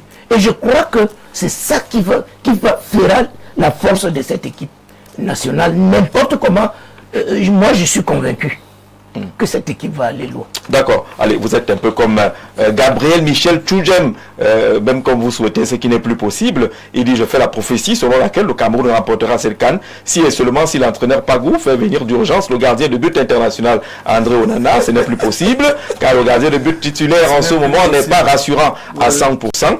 Gabriel Michel, merci. Ce n'est plus possible. Ceux qui sont là-bas, là, vont nous défendre jusqu'à la fin, en espérant qu'ils vont remporter finalement. En quoi est-ce que ce garçon n'est pas rassurant? Moi, je me comprends même. Je ne comprends pas Oui. Vous avez vu les deux face à face contre le Gabon? Les deux face à face avec ce garçon? Les deux face à face. Vous n'avez pas vu les deux face à face? C'est pas moi qui pose la question. C'est que cet internaute comprenne donc quand on laisse ce qui va encore gêner cette équipe-là, il faut ramener ces types. Non, les gars sont en train, ils sont dans leur match. D'accord. Laissez-les là, ils font leur match. C'est ça. Et pas s'ils me rassurent. Etienne, voilà, il vous rassure, il ne rassure pas Michel Gabriel, ce sont Bon, également. Michel, on avance. Sur ces deux premiers matchs, le niveau de certitude est lequel? Est-ce que c'est l'engagement qu'on retient, le fighting spirit qui est là, le Hemley qui est là, qui commence à être internationalisé, le Hemley, on en parle maintenant un peu partout. Est-ce que c'est seulement ça? Est-ce que c'est suffisant? Le coach cherche encore le jeu dans tout ça. Je crois que oui, il y a encore cette recherche du jeu. J'ai suivi les uns et les autres parler de tactique, de système et autres. Et je suis d'accord avec Jérôme lorsqu'il dit, oui, on peut mettre un système en place, on peut mettre un 11 pour un certain système en place, mais lorsque les joueurs arrivent sur le stade, ils voient que l'adversaire a un autre, du moins utilise quand même une autre manière de jouer, une autre manière justement de les bousculer. Automatiquement, il faut revoir les positionnements. Peut-être les joueurs peuvent le faire au stade, peut-être c'est l'entraîneur qui peut le faire. Mais aujourd'hui, il doit le faire. Peut-être doit le faire. Mais on a vu le Cameroun contre le Gabon. Oui, il y avait peut-être le même positionnement des joueurs, c'est-à-dire que le 3, on a densifié le milieu de terrain, 1-1, c'est qu'il est revenu avec, mais sur le plan de jeu au stade, donc on constate que ça change certainement. Moi, par exemple, hier, j'ai vu Mbemo sur le classement, il devait jouer comme, vous appelez comment, le piston, avec Kofane qui est en fixation, 9,5. Mais lorsque le match a commencé, Mbemo était plutôt 9 complet. Après peut-être partout. Ce monsieur va finir sur les rotules. Alors ce que je voulais dire, Jean-Jacques, c'est que on a une équipe très jeune. D'ailleurs, Pagou le disait en conférence de presse que au moins sur les 28 joueurs qu'il a du côté du Maroc, il y a au moins 17 qui sont nouveaux, et maintenant des autres ont quand même un esprit de canne et autres. On a une équipe jeune. Alors lorsque cette équipe entre sur le terrain face à un adversaire comme la Côte d'Ivoire, qui est assez expérimenté, qui a des joueurs qui peuvent changer le match à chaque minute, il y a un temps d'observation. Et je crois que le Cameroun, même contre le Gabon, il y a eu ce temps d'observation. On se laisse d'abord absorbé et après on sort. J'ai vu des joueurs hier, après peut-être une vingtaine de minutes qu'on a subi face à la Côte d'Ivoire, on a compris que cette Côte d'Ivoire, si on fait une contre-attaque, si on va en offensive, on peut créer quelques frustrations. Et c'est ce qui est arrivé puisqu'on a compris que la défense ivoirienne n'était pas aussi forte qu'on le pensait. Et elle était aussi un peu fébrile. Et même le gardien ivoirien qui, si on avait compris ça à temps, et peut-être cette jeunesse, n'est pas encore, on n'a pas peut-être beaucoup de joueurs matures qui devaient comprendre qu'il faut peut-être aller balle au pied ou bien essayer à distance pour inquiéter en fait des Ivoiriens. Je crois que si on va sur le postulat des certitudes, oui, peut-être on commence à gagner en certitude. Aujourd'hui, après 2 matchs, on se met plus en confiance, mais on se dit, comme le coach lui-même le dit, on a encore beaucoup de déchets, on va peut-être encore beaucoup travailler pour essayer, bien sûr, d'asseoir un certain nombre de choses et aller au deuxième tour un peu plus aguerri. Je crois que ces jeunes peuvent gagner plus en expérience dans cette compétition au fur et à mesure que les rencontres passent, au fur et à mesure justement qu'on rencontre des joueurs de calibre. Eux-mêmes, ils sont pas peut-être très loin d'être des joueurs de calibre. Lorsque vous avez un Amasso qui se réveille au milieu de terrain, qui commence à inquiéter 1, 2, 3 personnes, on a un Carlos Baleba qui se dit, mais tiens, tout le Cameroun me regarde, je peux porter ce match sur moi. On peut se dire quand même, ça portait un peu trop le ballon aussi. Voilà, peut-être pas trop. C'était le rôle de Damaso hier et il était quasiment au sol à tout moment. Il a compris qu'il peut quand même s'imposer dans ce milieu de terrain face au Cador en fait, de la Côte d'Ivoire. Davis est passif. Peut-être, moi je l'ai vu sortir sur plusieurs occasions où il a réussi plusieurs ballons en les boxant, en dégageant le danger. Bien sûr, de son côté, oui, peut-être ça peut être inquiétant parce qu'il y a eu des gros noms justement qui sont passés par là. Mais Davis est passé, était toujours à côté de ces gros noms. Alors, lui, il a gagné 2 tirs cadrés, 1 but. Ça va. Ouais, 2 tirs cadrés, 1 but. Oui, ça fait 2 buts. La bonne moyenne. Ça fait 10 sur 20. Ça fait 10 sur 20. Non, le dernier match contre la Côte d'Ivoire. Le Matia. Alors, sur les joueurs qui se battent, avec tout ce qu'Étienne a déroulé, on n'a pas la possession de balle. On n'a pas le meilleur nombre de tirs, on n'a pas le meilleur nombre de tirs cadrés.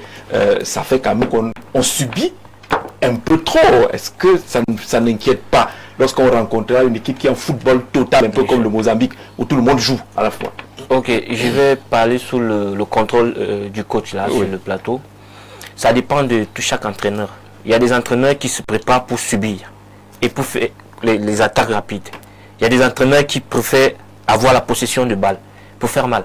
Donc je pense qu'au vu des 2 matchs que nous avons vus, les matchs du Cameroun, le coach Pagou plutôt, il aime beaucoup le subir et préparer ses attaques, c'est-à-dire il sait que on subit défensivement et puis on sait qu'il y a Mbomo qui va très vite, il y a Yongwa qui va baroder, il y a Dani qui va techniquement qui peut créer quelque chose et puis dès que nous avons le ballon, directement on cherche Mbomo. Si vous avez vu les 2 rencontres, à tout moment vous avez vu les joueurs chercher Mbemo. Je pense que c'est la politique savamment pensée par le coach. Est-ce que ce n'est pas un risque lorsque cet axe de passe vers Mbemo sera coupé, parce que les autres entraîneurs vont travailler forcément là-dessus? Toute stratégie dans le football est un risque, Jean-Jacques, parce que même si vous ne possédez pas la possession de balle et que vous gardez, vous avancez, quand on chip, si ils font l'attaque rapide, ils se retrouvent directement le plus rapidement possible devant les buts.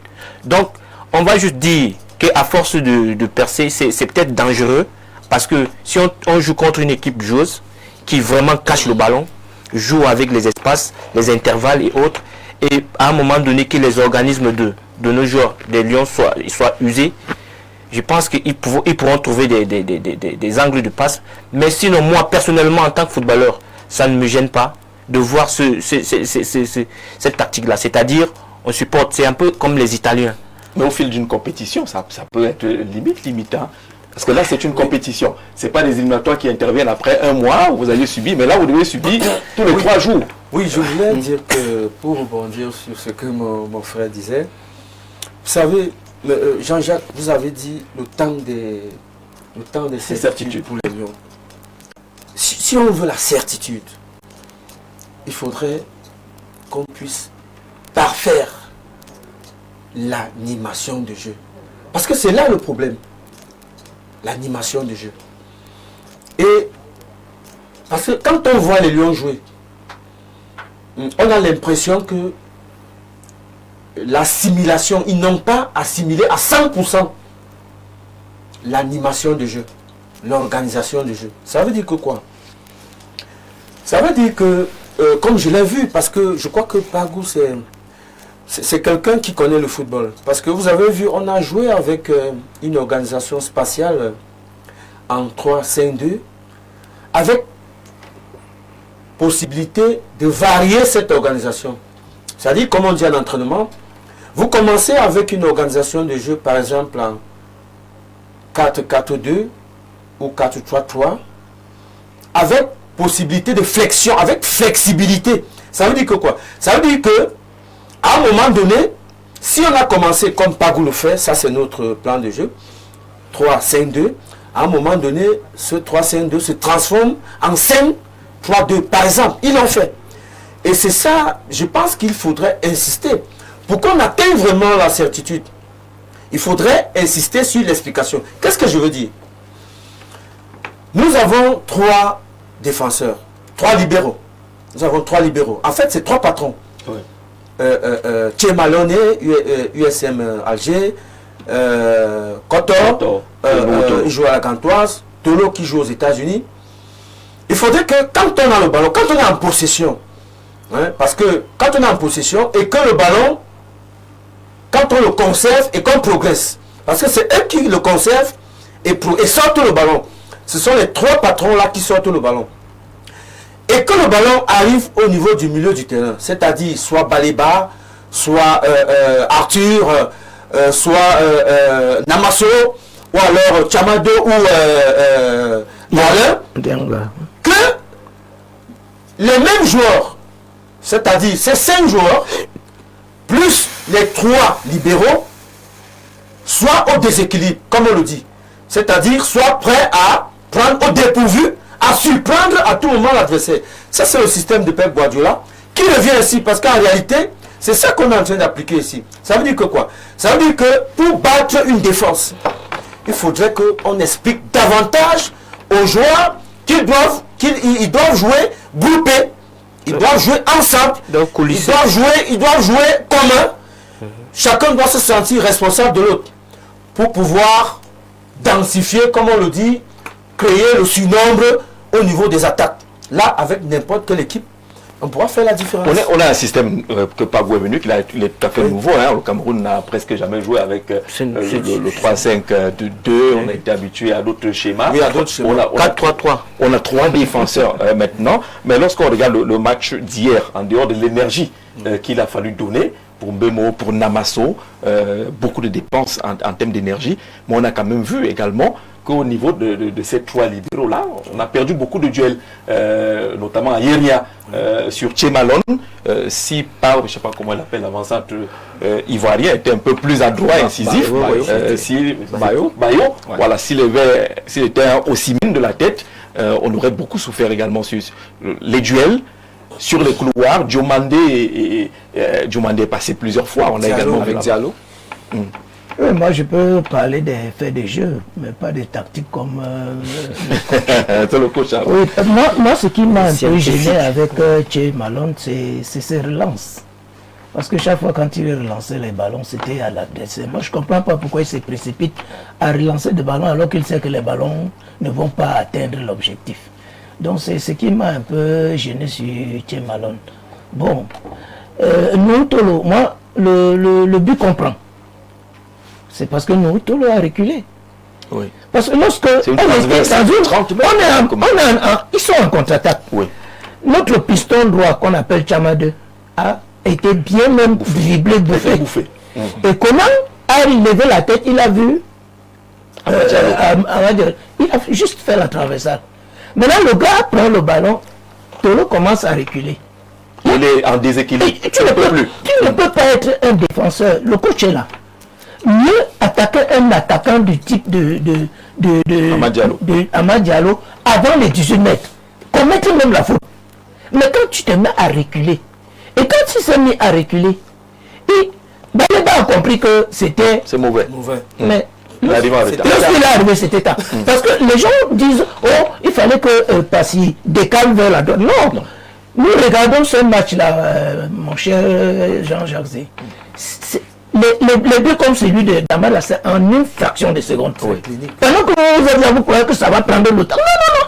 Ça ne prend même pas une minute. Oui, ça frappe sans... Parce que dès qu'il décale là, il ouvre... Au sorti du dribble, au sorti du crochet. Et Passy était obstrué. Hein. Oui. Il Il s'est passé, il n'a pas vu venir. Même pas le ballon. Il n'a même pas, il a vu seulement le ballon quand ça entrait. Oui. Le plongeon même qu'il fait là, c'était aussi seulement pour faire. Lui-même, il savait qu'il ne pouvait pas atteindre ça. Donc c'est sur ces faits de jeu que moi, je peux vraiment reprocher à nos footballeurs. Mais le cas tactique, c'est le travail de Thomas là. Moi, je ne suis pas là-dedans. Mais les faits de jeu, c'est ça qui m'intéresse. C'est là où moi, je peux dire à un joueur, tu aurais dû faire ceci, au lieu de faire cela. C'est pour ça que je me dis, si les entraîneurs ont les bons messages, si les Pagou et autres ont de bons messages, cette équipe est capable d'aller loin. Moi, alors, cette équipe-là, est-ce qu'on ne demande pas un peu trop à un joueur comme Mbeumo? J'étais bluffé au premier match, j'ai même fait un post là-dessus pour dire ça, ce joueur-là, je suis bluffé. Il était partout, il a joué tous les rôles. Il répète cela contre la Côte d'Ivoire. Est-ce qu'on ne lui demande pas trop au point où, là où on l'attend, il risque d'être absent? On ne lui demande pas de faire ça. Au point là où on l'attend, il va être absent à la finition. Moi, j'ai joué au football. Oui. On ne me demandait pas de faire ce que je faisais au football dans le stade. Quand j'ai été ballon Guinness en 82, on ne m'a jamais demandé de jouer partout.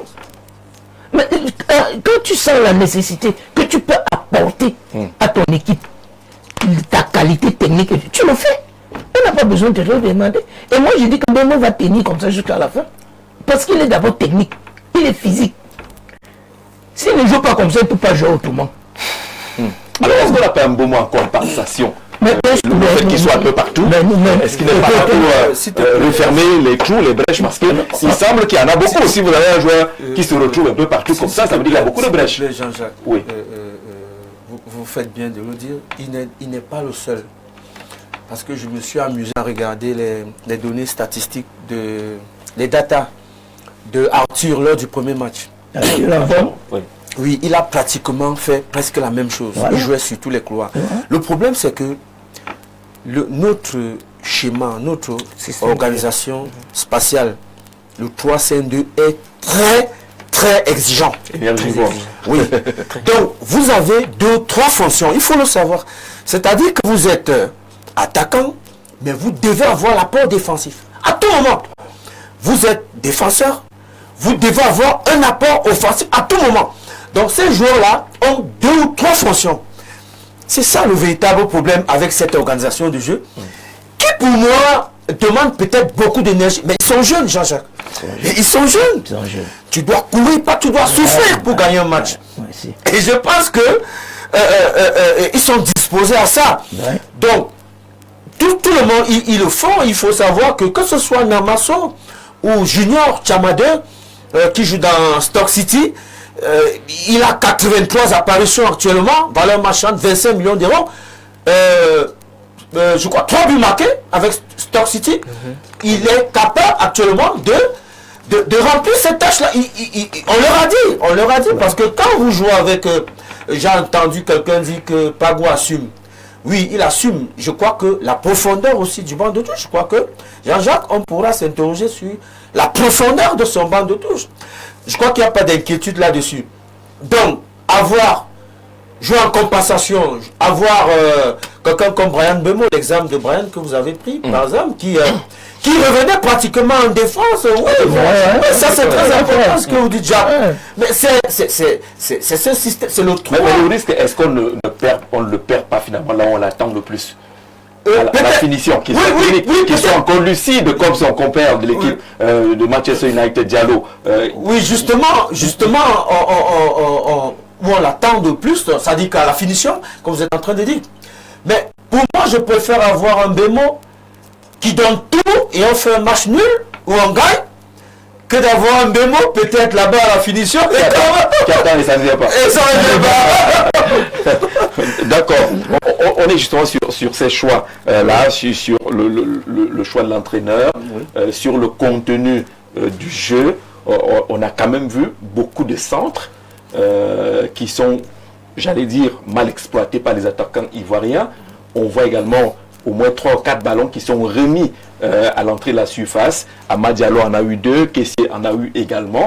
On a l'impression qu'il y a quand même eu quelques absences au niveau de la défense, Etienne Bala. Je crois que c'est là où il faut beaucoup plus travailler. Parce qu'il y a eu la relance beaucoup de déchets au niveau des relances. Les passes qui venaient de la défense, qui cherchaient à retrouver Bryan Mbeumo pour dézoner. À la fin, ça n'arrivait pas, ça tombait toujours sur l'adversaire. Et il a cité un joueur, hein, peut-être chez Malone.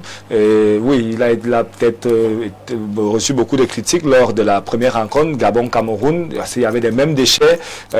Cameroun-Côte d'Ivoire, il revient avec les mêmes déchets. Mais je crois que si le coach choisit peut-être de jouer avec Malone, il faut comprendre, peut-être il a quelque chose que le coach lui trouve. Il trouve que non, il joue son rôle naturellement.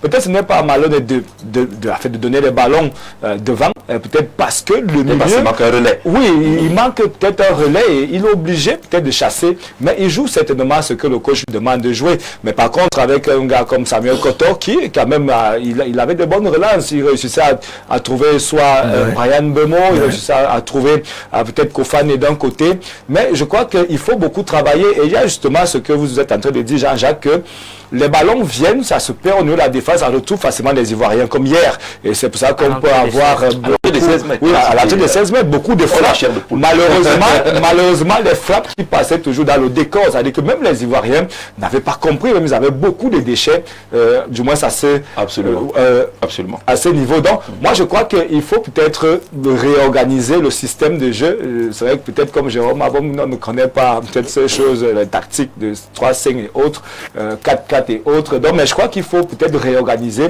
Lorsqu'on a une équipe comme la Côte d'Ivoire qui n'a pas joué en 3-5-1-1 et peut-être qui joue en 4-4-2, pourquoi nous aussi on ne revient pas pour jouer en 4-4-2? Ça va faire que Bryan Mbeumo ne va pas souffrir sur le terrain, on va peut-être pas le voir partout, on va pas utiliser un joueur comme Christian Basogo qui vient jouer plutôt en défense au lieu d'aller nous chercher des buts.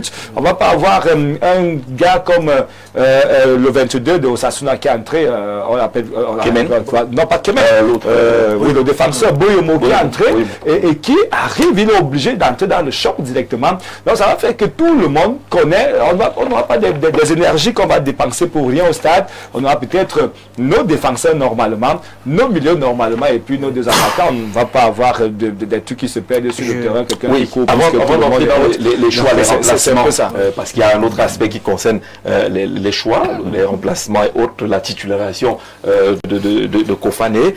Il reste que ce système est en train de... En fait, nous, on n'est pas préparé. C'est Jérôme qui dit que les joueurs sont préparés. Ils peuvent le faire sur tous les jours. Mais on est quand même en droit de s'inquiéter un peu sur l'utilisation de ces joueurs, sur l'énergie qu'on laisse dès le premier tour. Ouais. C'est le danger de ce système. Parce que ce système, ça demande beaucoup d'énergie. Je voulais encore appuyer là-dessus. Vous avez fait une très belle remarque parce que les ballons venaient. Ça, après la projection du gardien à l'entrée des 16, cela est dû à quoi? Ce système de 3-5-2, c'est comme le coach Pagou l'a dit en conférence de presse, c'est juste sur le papier. Quand vous entrez sur le terrain, c'est autre chose, c'est une autre disposition dans le jeu. Ça fait quoi? Ça fait que pendant que vous barrez, pourquoi il y avait des balles qui venaient à l'entrée des 16? Pendant qu'ils sont groupés, vu que l'être humain ne peut pas être concentré à 100% pendant 90 minutes, il y aura des moments de faiblesse, ce qui va faire en sorte que au niveau du retour défensif, il y a toujours une faille là. Il y a souvent une faille quand vous n'êtes pas concentré jusqu'à la fin. Ça peut retrouver les joueurs, le camp adverse pour tirer les balles pour... ça faisait quand même 3 ou 4 ballons comme ça. Oui. C'est le danger de ce système.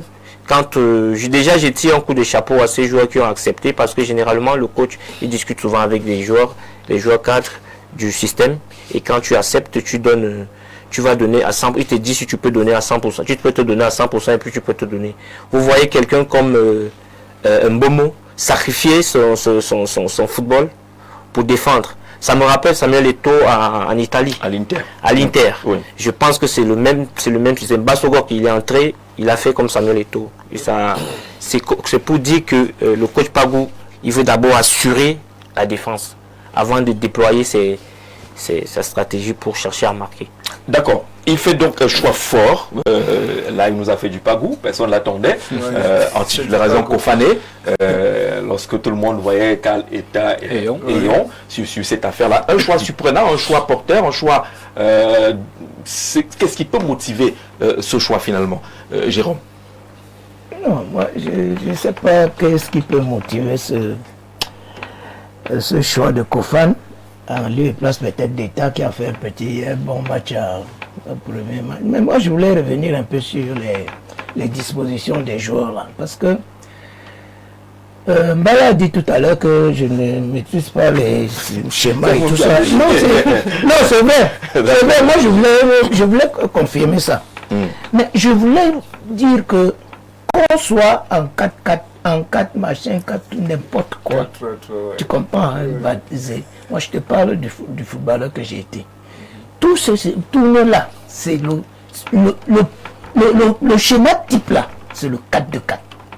Au 4-2-4. C'est le 4-2-4. C'est-à-dire 4 défenseurs, 2 milieux de terrain et 4 attaquants. Les 4 attaquants, aujourd'hui, vous les avez appelés, ce que nous on jouait à l'époque milieu d'aile, vous les avez appelés des pistons. Des pistons. Vous les mettez là, comme Chamado. Chamado ne jouait pas latéral droit. Ni Yongwa. C'était les pistons. Quand Bassoko n'entre pas latéral droit, puisqu'il remplace Chamado.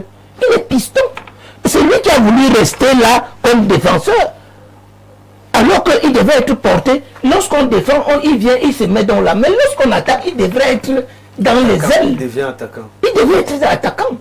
Donc, comme pour dire que, pour être d'accord avec tous les panélistes, que le système là demande beaucoup d'énergie. Et il faut être jeune pour le faire. Mais les gens comme les Bassoko, ils sont plus jeunes. Oui. Hein? Il ne faut donc pas les mettre dans les systèmes. Il n'a que 29 ans. Il n'a que 29 ans. Oui. C'est son âge. Mais là, ça ne manque pas. Le football, il ne manque pas. Je t'ai dit ça depuis, non. Le haut niveau ne s'accommode pas avec l'âge avancé. On ne triche pas. On ne triche pas là-dedans.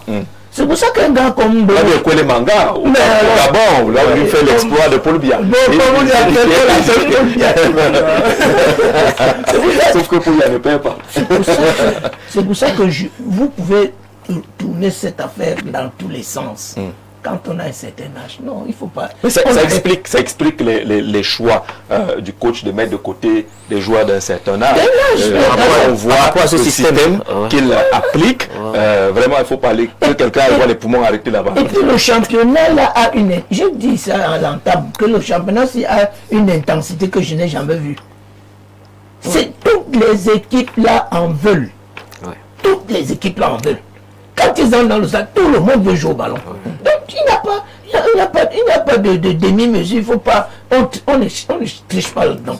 C'est pour ça que je crois que le coach Pagou et les autres ont choisi de faire confiance aux jeunes. Alors les jeunes sont là, le plus jeune est entré hier en titulaire, Kofané. Est-ce que vous, coach, vous aurez pris cette décision après le premier match? J'ai beaucoup apprécié. Vous savez, Kofané, c'est quelqu'un il a un beau profil, 1m89. 1m89 et il joue dans Bayer Leverkusen. Valeur marchande, 25 millions d'euros actuellement. Il a 17 apparitions, 5 buts marqués dans la Bundesliga, 3 passes décisives.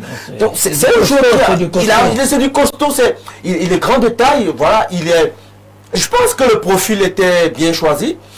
Vous savez, je n'ai rien contre Eta, mais Eta décroche pas beaucoup. Vous voyez, quand Eta joue, il ne décroche pas beaucoup, il est un peu attentiste. Par rapport au jeune Christian, qui décroche et il est très clinique devant les buts. Voilà, vous avez vu, il a pris la barre transversale, je crois, une fois. Non, le montant. La barre transversale, je crois, il a pris la barre transversale. Donc c'est quelqu'un de clinique devant les buts. Voilà, et puis il est très intelligent. Peut-être qu'il a discuté, peut-être que le coach David a discuté avec Eta. Il a dit, écoute, tu commences pas, tu laisses... Est-ce qu'on ne peut pas profiter de l'état d'esprit d'Eta et qui sort quand même d'un but, d'une victoire, d'un exploit, et qui, pour une fois, est en confiance, parce que les matchs précédents, il était à côté. Est-ce qu'on ne peut pas utiliser cet aspect de confiance qui anime Eta après le match contre le Gabon? Absolument, Jean-Jacques, on peut le faire, mais... Tu sais, moi j'ai joué au foot aussi, il y a l'état d'esprit. À l'instant où on veut... Il y a parfois des discussions avec l'entraîneur. L'entraîneur vous appelle, il vous dit, écoute, Eta, tu commences pas, tu sais, voilà. Donc ça dépend, même s'il a marqué, même si, voilà, donc je trouve que c'est deux bons joueurs, mais sauf que Pagua fait son choix de faire commencer, vous savez, les Ivoiriens avec, je crois qu'ils ont, avec les doués, ils ont eu des forces. Il y a aussi un combat physique dans cette affaire. Oui, il est grand de taille, oui. Mais sur le plan physique, il fallait un plus gros baroudeur face à Ndika et consort. Oui, ça c'est vrai, vous faites bien de le citer. Je crois que si Christian est entré, c'est beaucoup plus pour le fait qu'il est clinique devant les buts. Parce que ça, je crois qu'il a eu quelques occasions. Oui, quelqu'un nous aide c'est quelqu'un qui, il a le geste facile. Oui. Hein, il met ça dedans rapidement. Donc je crois que c'était difficile, il faut le reconnaître. C'était avec Dika que vous avez cité, et puis il y avait Doué aussi, qui ne le laissait pas jouer, il faut le dire. Il faut quand même le dire. Donc c'est un genre, c'est un jeune qui marque beaucoup de buts, qui a le geste facile. Et je pense qu'on lui a donné sa chance. Et c'était à lui de prouver davantage. Voilà. Alors quelqu'un dit le grand soir, bonsoir. Le choix de Kofane est une question de profil par rapport à l'adversaire. Parce que Kofane est capable de jouer dans les petits espaces. François-Xavier Dobala qui ajoute sa contribution à cet échange. Comment comprendre la titularisation de Kofane à cette rencontre-là. Bonsoir. Juste pour le gardien de but, quand j'étais petit, il y avait une rivalité entre Nkono et Bell. Était largement supérieure à... Voilà. Selon moi, mais Bell a gagné 2 cannes, donc Onana n'a plus sa place. Je ne sais pas de quoi on parle, on n'est plus sur Onana là. Tout le monde la parle. On n'est plus là-dessus. Mais c'est fini. On les a déjà oubliés. Au Gabon, bon, pas totalement oubliés, ils ne sont pas là. Ils ne joueront plus la canne, Jaja. Ils ne sont pas là. Merci, on avance sur le choix de Kofane Tienbala comme titulaire. Moi, c'est le choix de Kofane, il est jeune et on sait qu'aujourd'hui le football c'est la jeunesse. Eta n'est pas moins jeune aussi. Ouais, Eta n'est pas. On est d'accord. Oui. Ça veut dire qu'Eta a joué le premier match. Je me dis que le coach a fait le choix de Kofane parce qu'il fallait également qu'on découvre Kofane avec les Lions Indomptables, ce qu'il peut faire. Et je crois que hier. Il aurait quand même permis à Kofane de jouer même 5 minutes. Ouais, mais d'abord, pas quand même 5 minutes, puisqu'on connaît Kofane au Bayern Leverkusen. On sait que c'est quelqu'un qui marque beaucoup aussi, qui joue dans les petits espaces, comme le disait le coach. Donc je me dis, il fallait, oui, on a vu Taillon, c'était pas la première fois que le Cameroun voyait Taillon. Ça fait depuis qu'il est là, il n'avait pas marqué.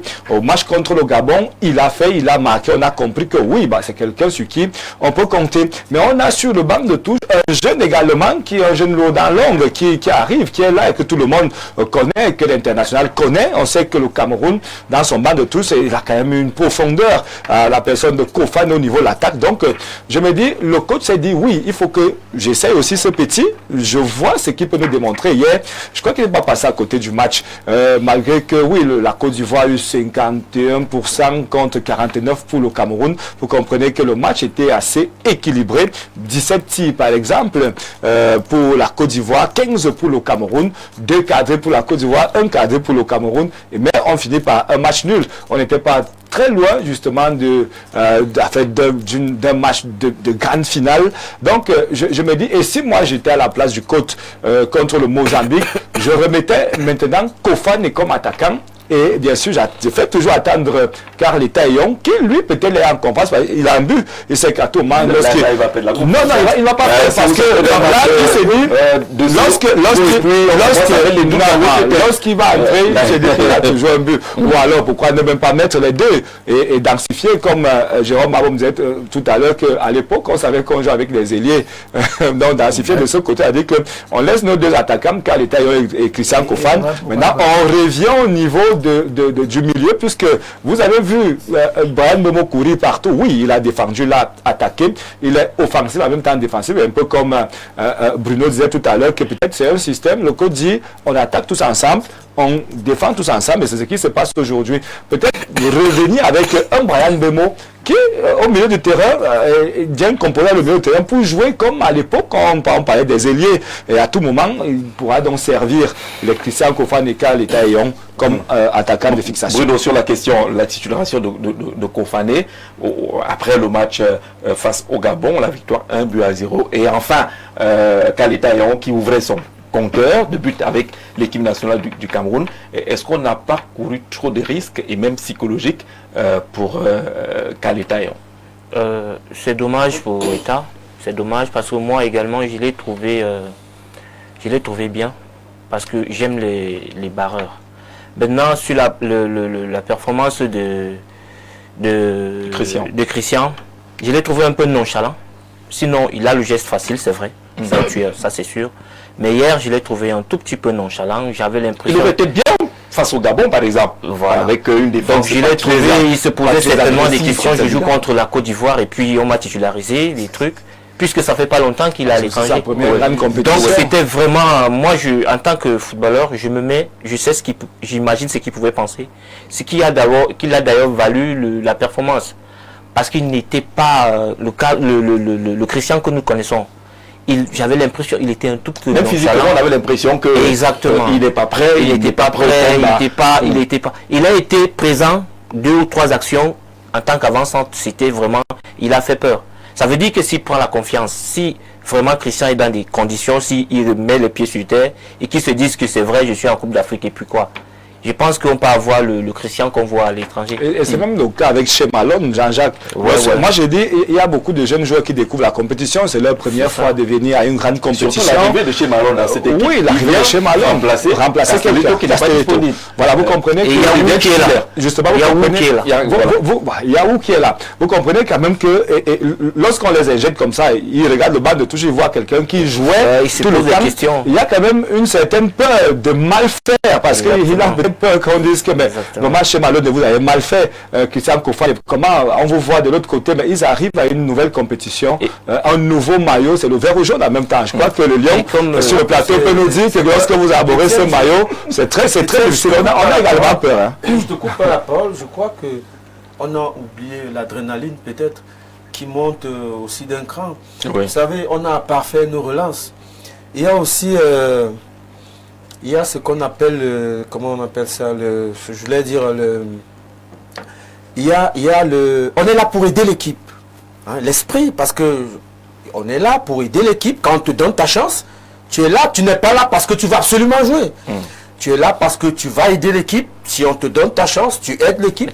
C'est ça, c'est l'état d'esprit. Donc je pense que si, comme Jacques Zé le disait tout à l'heure, que la dynamique, on peut casser la dynamique de Eta, qui joue dans l'éventé. Je pense que c'est un pro et qu'il doit se mettre en tête que, et si le coach me met à côté, je suis là pour aider l'équipe, je ne suis pas là parce que je veux absolument jouer, parce que je veux battre un record, je pense que tout ira mieux. Et d'ailleurs, il est même entré. Je crois qu'il est entré. Oui, il est entré. Voilà. C'est lui qui fait la dernière passe. Il y a le contre la dernière minute. Oui. Et il y a je vais prendre le même sillage que le papa disait tout à l'heure par rapport à chez Malone. Chez Malone, sur un terrain de football, si tu fais trop les passes à l'adversaire, ça veut dire que tu n'es pas concentré.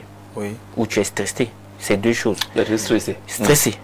Donc chez Malone a ce problème parce qu'il n'en revient pas. Il n'en revient pas qu'il est en train de jouer une Coupe d'Afrique et puis il est titulaire. Il a vu certainement... C'est le repêché, le sélectionneur des dernières minutes. Voilà. Donc, tout ça, ça fait qu'il n'est vraiment pas... C'est psychologique là-bas. Il a vu où jouer. Il y a Boyomo qui est sur le banc. Il se rappelle d'un match où Boyomo et je crois Baleba qui perdent un ballon. Et je crois que c'est là où on a éliminé la Coupe du Monde contre le Cap Vert. Donc, il se rappelle peut-être de cette image. Il s'est dit, moi aussi, il peut arriver que je fasse une erreur bizarre. Personne ne peut même miser de côté. Alors on va sortir de l'émission. Le remplacement, les remplacements, les choix du sélectionneur. Par exemple, faire sortir Namasso, on n'est pas des spécialistes, mais pour le supporter, quand Namasso sort, il est sorti au premier match, il sort au second match. Le problème c'est quoi? Est-ce qu'il n'avait plus d'énergie nécessaire, il ne pouvait plus donner, ou il fallait changer le système qui ne correspondait plus j'allais dire, au déplacement de Namasso au stade? En ce qui me concerne, le coach est là, je parle sous son contrôle. C'est une fonction extrêmement difficile. Quand je dis que j'ai refusé de faire l'entraînement, c'est pour ça. C'est très difficile. Vous ne savez jamais pourquoi l'entraîneur choisit de sortir un joueur pour l'autre. Moi, je n'ai rien compris. Parce que c'est Namasso. Pardon, c'est Namasso qui faisait quand même bouger cette défense. Quand il a le ballon au pied, moi ce garçon me surprend. Absolument. C'est-à-dire que, bon, mais... C'est une merveille de joueur. Et ils sont, on sent quand même que l'équipe commence à subir encore. À subir. Parce que les gars avaient peur de Namasso. Ah, oui. À un moment donné, ils se sont dit, vous avez vu même qu'il devait bénéficier d'un penalty. Si ce n'était pas cet Algérien qui se souvient toujours du match du Blida. Ah ouais, le cas de l'arbitre.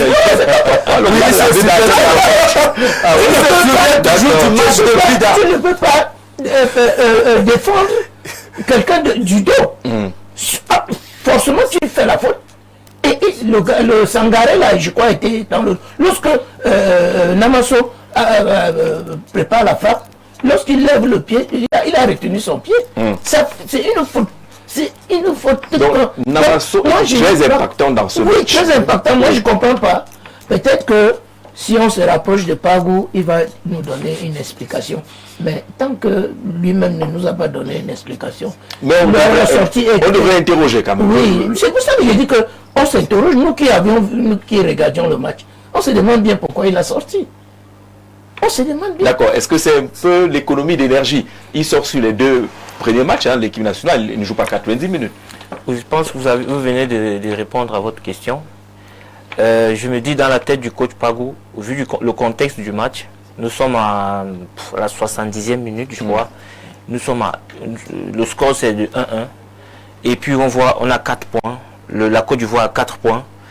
Namasso qui a tout donné. Technicien, on voit un technicien qui donne comme ça, c'est énorme. Et puis qu'est-ce que le coach se dit? Certainement, il s'est dit, bon, je vais mettre Kemen, c'est un baroudeur. Il va essayer de mettre en place, de continuer à perpétrer le système de jeu. Il peut aussi attaquer, il peut marquer, il peut frapper, il peut barrer aussi. Donc 70e minute, 74e minute, mettre un Kemen à la place de Namasso pour défendre les acquis. Pour moi, je vois pas que le coach n'a pas... Namasso ne devait pas se reposer puisqu'il a tout donné. Surtout que la victoire était possible quand même aussi, non? Oui, si, la victoire était possible, mais on voyait quand même qu'il était déjà éméché. Un tout petit peu éméché. Donc, on pouvait même le perdre sous le coup d'une blessure, ou bien qu'il se... Donc, le coach, il a préféré la sécurité et dit, bon, voilà, si on n'a pas encore pu... Sinon, mais quand même, il a laissé Mbomo. Et puis, il a levé... heureusement pour nous, Baleba a vraiment fatigué les grands frères. Déjà, on peut dire que le système a marché parce que presque les 2 joueurs du milieu de terrain de Sangaré et l'autre, ils sont sortis. Voilà. Ça veut dire que ça a été ça. Je pense que le coach Pagou s'est dit, bon, voilà, je viens de gagner mon pari, je peux reposer mon meneur de jeu et puis mettre un baroudeur qui va empêcher la velléité de l'adversaire. D'accord. Cette lecture la passe? Oui, je pense que Jean-Jacques, ça peut être fatigue, peut-être ça prend un coup sur le plan physiologique. Ça peut aussi être une économie, comme vous avez dit, débauche d'énergie, on veut garder le joueur. Mais aujourd'hui, on parle beaucoup plus de flexibilité dans les organisations de jeu. Vous voyez, on était en train d'être terrassé. Namasso avait une assise offensive, ça c'est vrai, et même défensive. Mais à un moment donné, la Côte d'Ivoire, les éléphants ont pris le dessus et ont pratiquement assiégé notre cœur de jeu, c'est-à-dire le milieu du terrain. Donc, à un moment donné, il fallait peut-être, ça c'est une analyse, peut-être sortir Namasso, qui joue dans Auxerre, valeur marchande 25 millions d'euros, et Kemen, c'est des joueurs qui coûtent cher, Jean-Jacques. Il faut le dire, on est fiers de nos joueurs. C'est des joueurs qui coûtent cher. Donc, il fallait peut-être sortir. Vous savez, Kemen est un milieu défensif. Il est ce qu'on appelle un défenseur du milieu du terrain, box to box. C'est quelqu'un qui joue dur. Voilà, je pense qu'il a voulu peut-être conserver le nul, voilà, il sort en offensif. Il a senti qu'il faut jouer le nul. Il a senti Kemen. Et à peine entré, et Boyomo, vous avez vu, Boyomo est entré. Donc, il fallait renforcer, il fallait qu'on ait beaucoup plus une assise défensive qu'offensive, question de faire un match. Il avait quand même 2 choix défensifs clairs, Kemen et Boyomo. Bon, donc on ne sait pas trop. Les remplacements, comme je le dis sous le contrôle de l'entraîneur, les remplacements des entraîneurs qu'ils font, c'est soit pour préserver le résultat, soit alors pour chercher le résultat. Là, on était dans la préservation. Oui, dans la préservation, clairement. C'est pour ça qu'il a, moi, en ce qui me... Oui, il est humble. J'ai trouvé qu'il est humble. Il a senti que mieux vaut le résultat nul que de chercher à aller gagner. Alors que... Et se découvrir derrière. Voilà, se découvrir. C'est pour ça qu'il a donc opéré ces deux opérations de deux joueurs qui jouent pratiquement à la défensive. D'accord. Là, les coachs sont convaincus. Ah ouais, ben on dirait de ce qu'on dit de Namasso, tout comme on le dirait pour Amad Diallo, côté Côte d'Ivoire, puisque c'est des joueurs pratiquement qui méritaient sur le terrain. Vous allez voir de l'autre côté la Côte d'Ivoire, c'est Diallo qui faisait pratiquement toute la rencontre. Mais après, il sort. Et c'est lui qui marque le but, mais il sort. On ne comprend pas. Namasso sort. Moi, j'étais un peu surpris au niveau de la remplacement, mais maintenant, c'est le coach qui sait pourquoi. Peut-être pour la préservation, peut-être il s'est dit que, ok, d'accord, il va me servir pour la prochaine rencontre et autres. Mais il y a quand même quelque chose dans cette rencontre d'hier, Jean-Jacques, on n'a pas peut-être beaucoup évoqué, c'est là sur le plateau, le cas de l'arbitrage. On va arriver à l'arbitrage. Bonsoir à tout le plateau. Je pense qu'on ne peut pas encore parler de certitude, parce que si on est un peu plus rigoureux dans l'analyse vidéo d'après match, on va constater que nous n'avons pas de fond de jeu propre à nous. Nous jouons à réaction, c'est-à-dire on joue pour contrer l'adversaire en espérant ensuite profiter des erreurs de l'adversaire pour marquer. Sinon, dans l'ensemble, on ne va pas tenir rigueur à ce jeune groupe pour le moment, vu qu'il est en pleine construction et plusieurs joueurs ne se connaissent pas encore très bien. Merci beaucoup, c'est un message qui vient de la Turquie. Vous ne l'avez pas signé, mais on sent que vous avez le cœur au Cameroun et que vous suivez de près également cette équipe nationale-là. Étienne insiste. On n'a jamais fini les constructions à cette équipe nationale. On construit tout le temps. Même quand c'est d'abord, on reprend. Alors, face au Mozambique, une équipe qui joue quand même un football total, qui viennent avec ses certitudes. Ils ont battu le Gabon, ils sont à une victoire d'être leader du groupe même. 6 points. Et on a le Cameroun face à ce Mozambique-là. Faut-il craindre le Mozambique? Je pense qu'il ne faut pas craindre le Mozambique. Il faut tout simplement mettre en place ce qu'on appelle un plan de jeu, un projet de jeu, qui peut marcher ou qui ne peut pas marcher. Parce qu'il faut le dire, hein, le football n'est pas une science exacte. Tu peux projeter de jouer avec, c'est pas moi, 1-3-6-2 ou alors 4-4-2. Ça ne marche pas.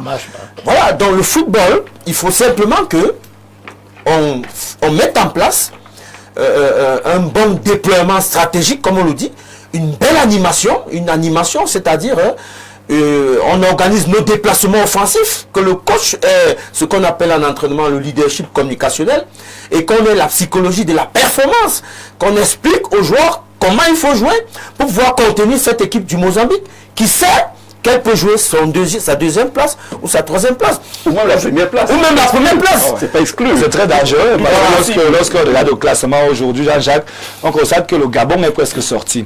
Alors le Mozambique, qui a 3 points et qui a battu le Gabon par 3 buts, 3 buts à 2, est plus en confiance. Et quand le Mozambique regarde que le Cameroun et la Côte d'Ivoire ont fait match nul, un point, ça fait 4 points. Alors si le Mozambique vient à battre le Cameroun, ça lui fait 6 points. 6 points, le Mozambique est tête de poule et se qualifie tranquillement. Alors on va commencer à chercher la 3e place entre la Côte d'Ivoire, la 2e et le meilleur 3e entre la Côte d'Ivoire et le Cameroun. Donc moi je pense qu'il faut faire très attention à cette équipe du Mozambique et je crois que c'est là où le discours justement doit passer. Le coach doit justement prôner par une communication assez forte au niveau en tournée.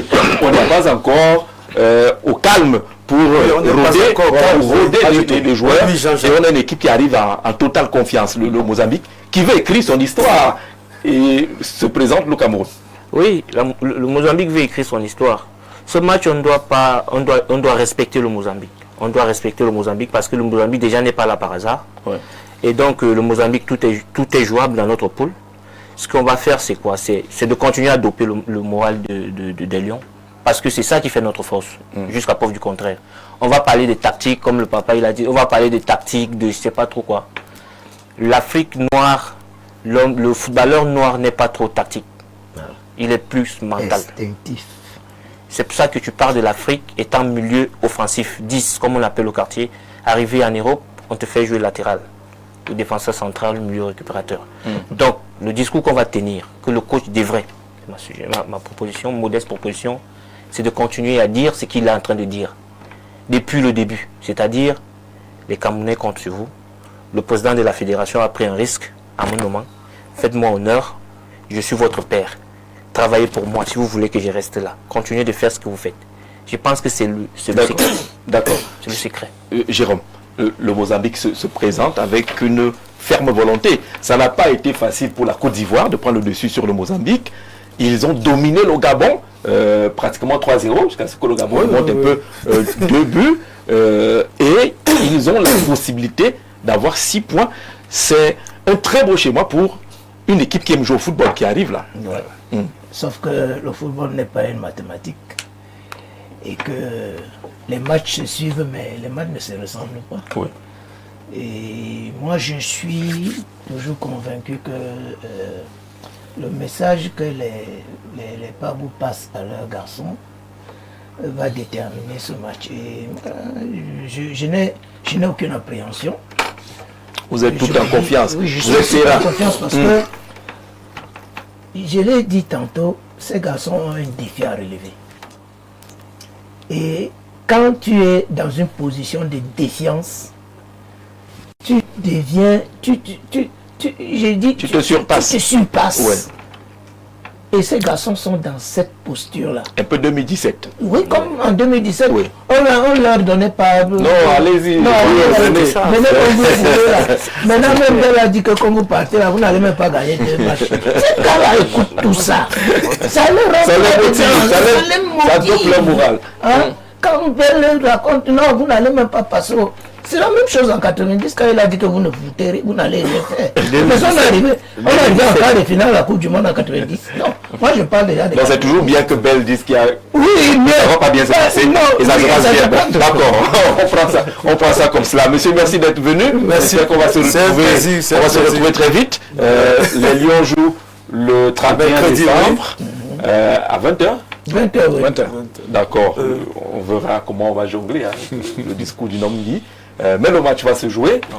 Il est important ce match-là pour la sélection du Cameroun pour aller proprement au second tour. On va se retrouver pour faire le point. Merci d'être venu. Merci à vous d'avoir regardé. Très bonne soirée à la maison. Avec plaisir.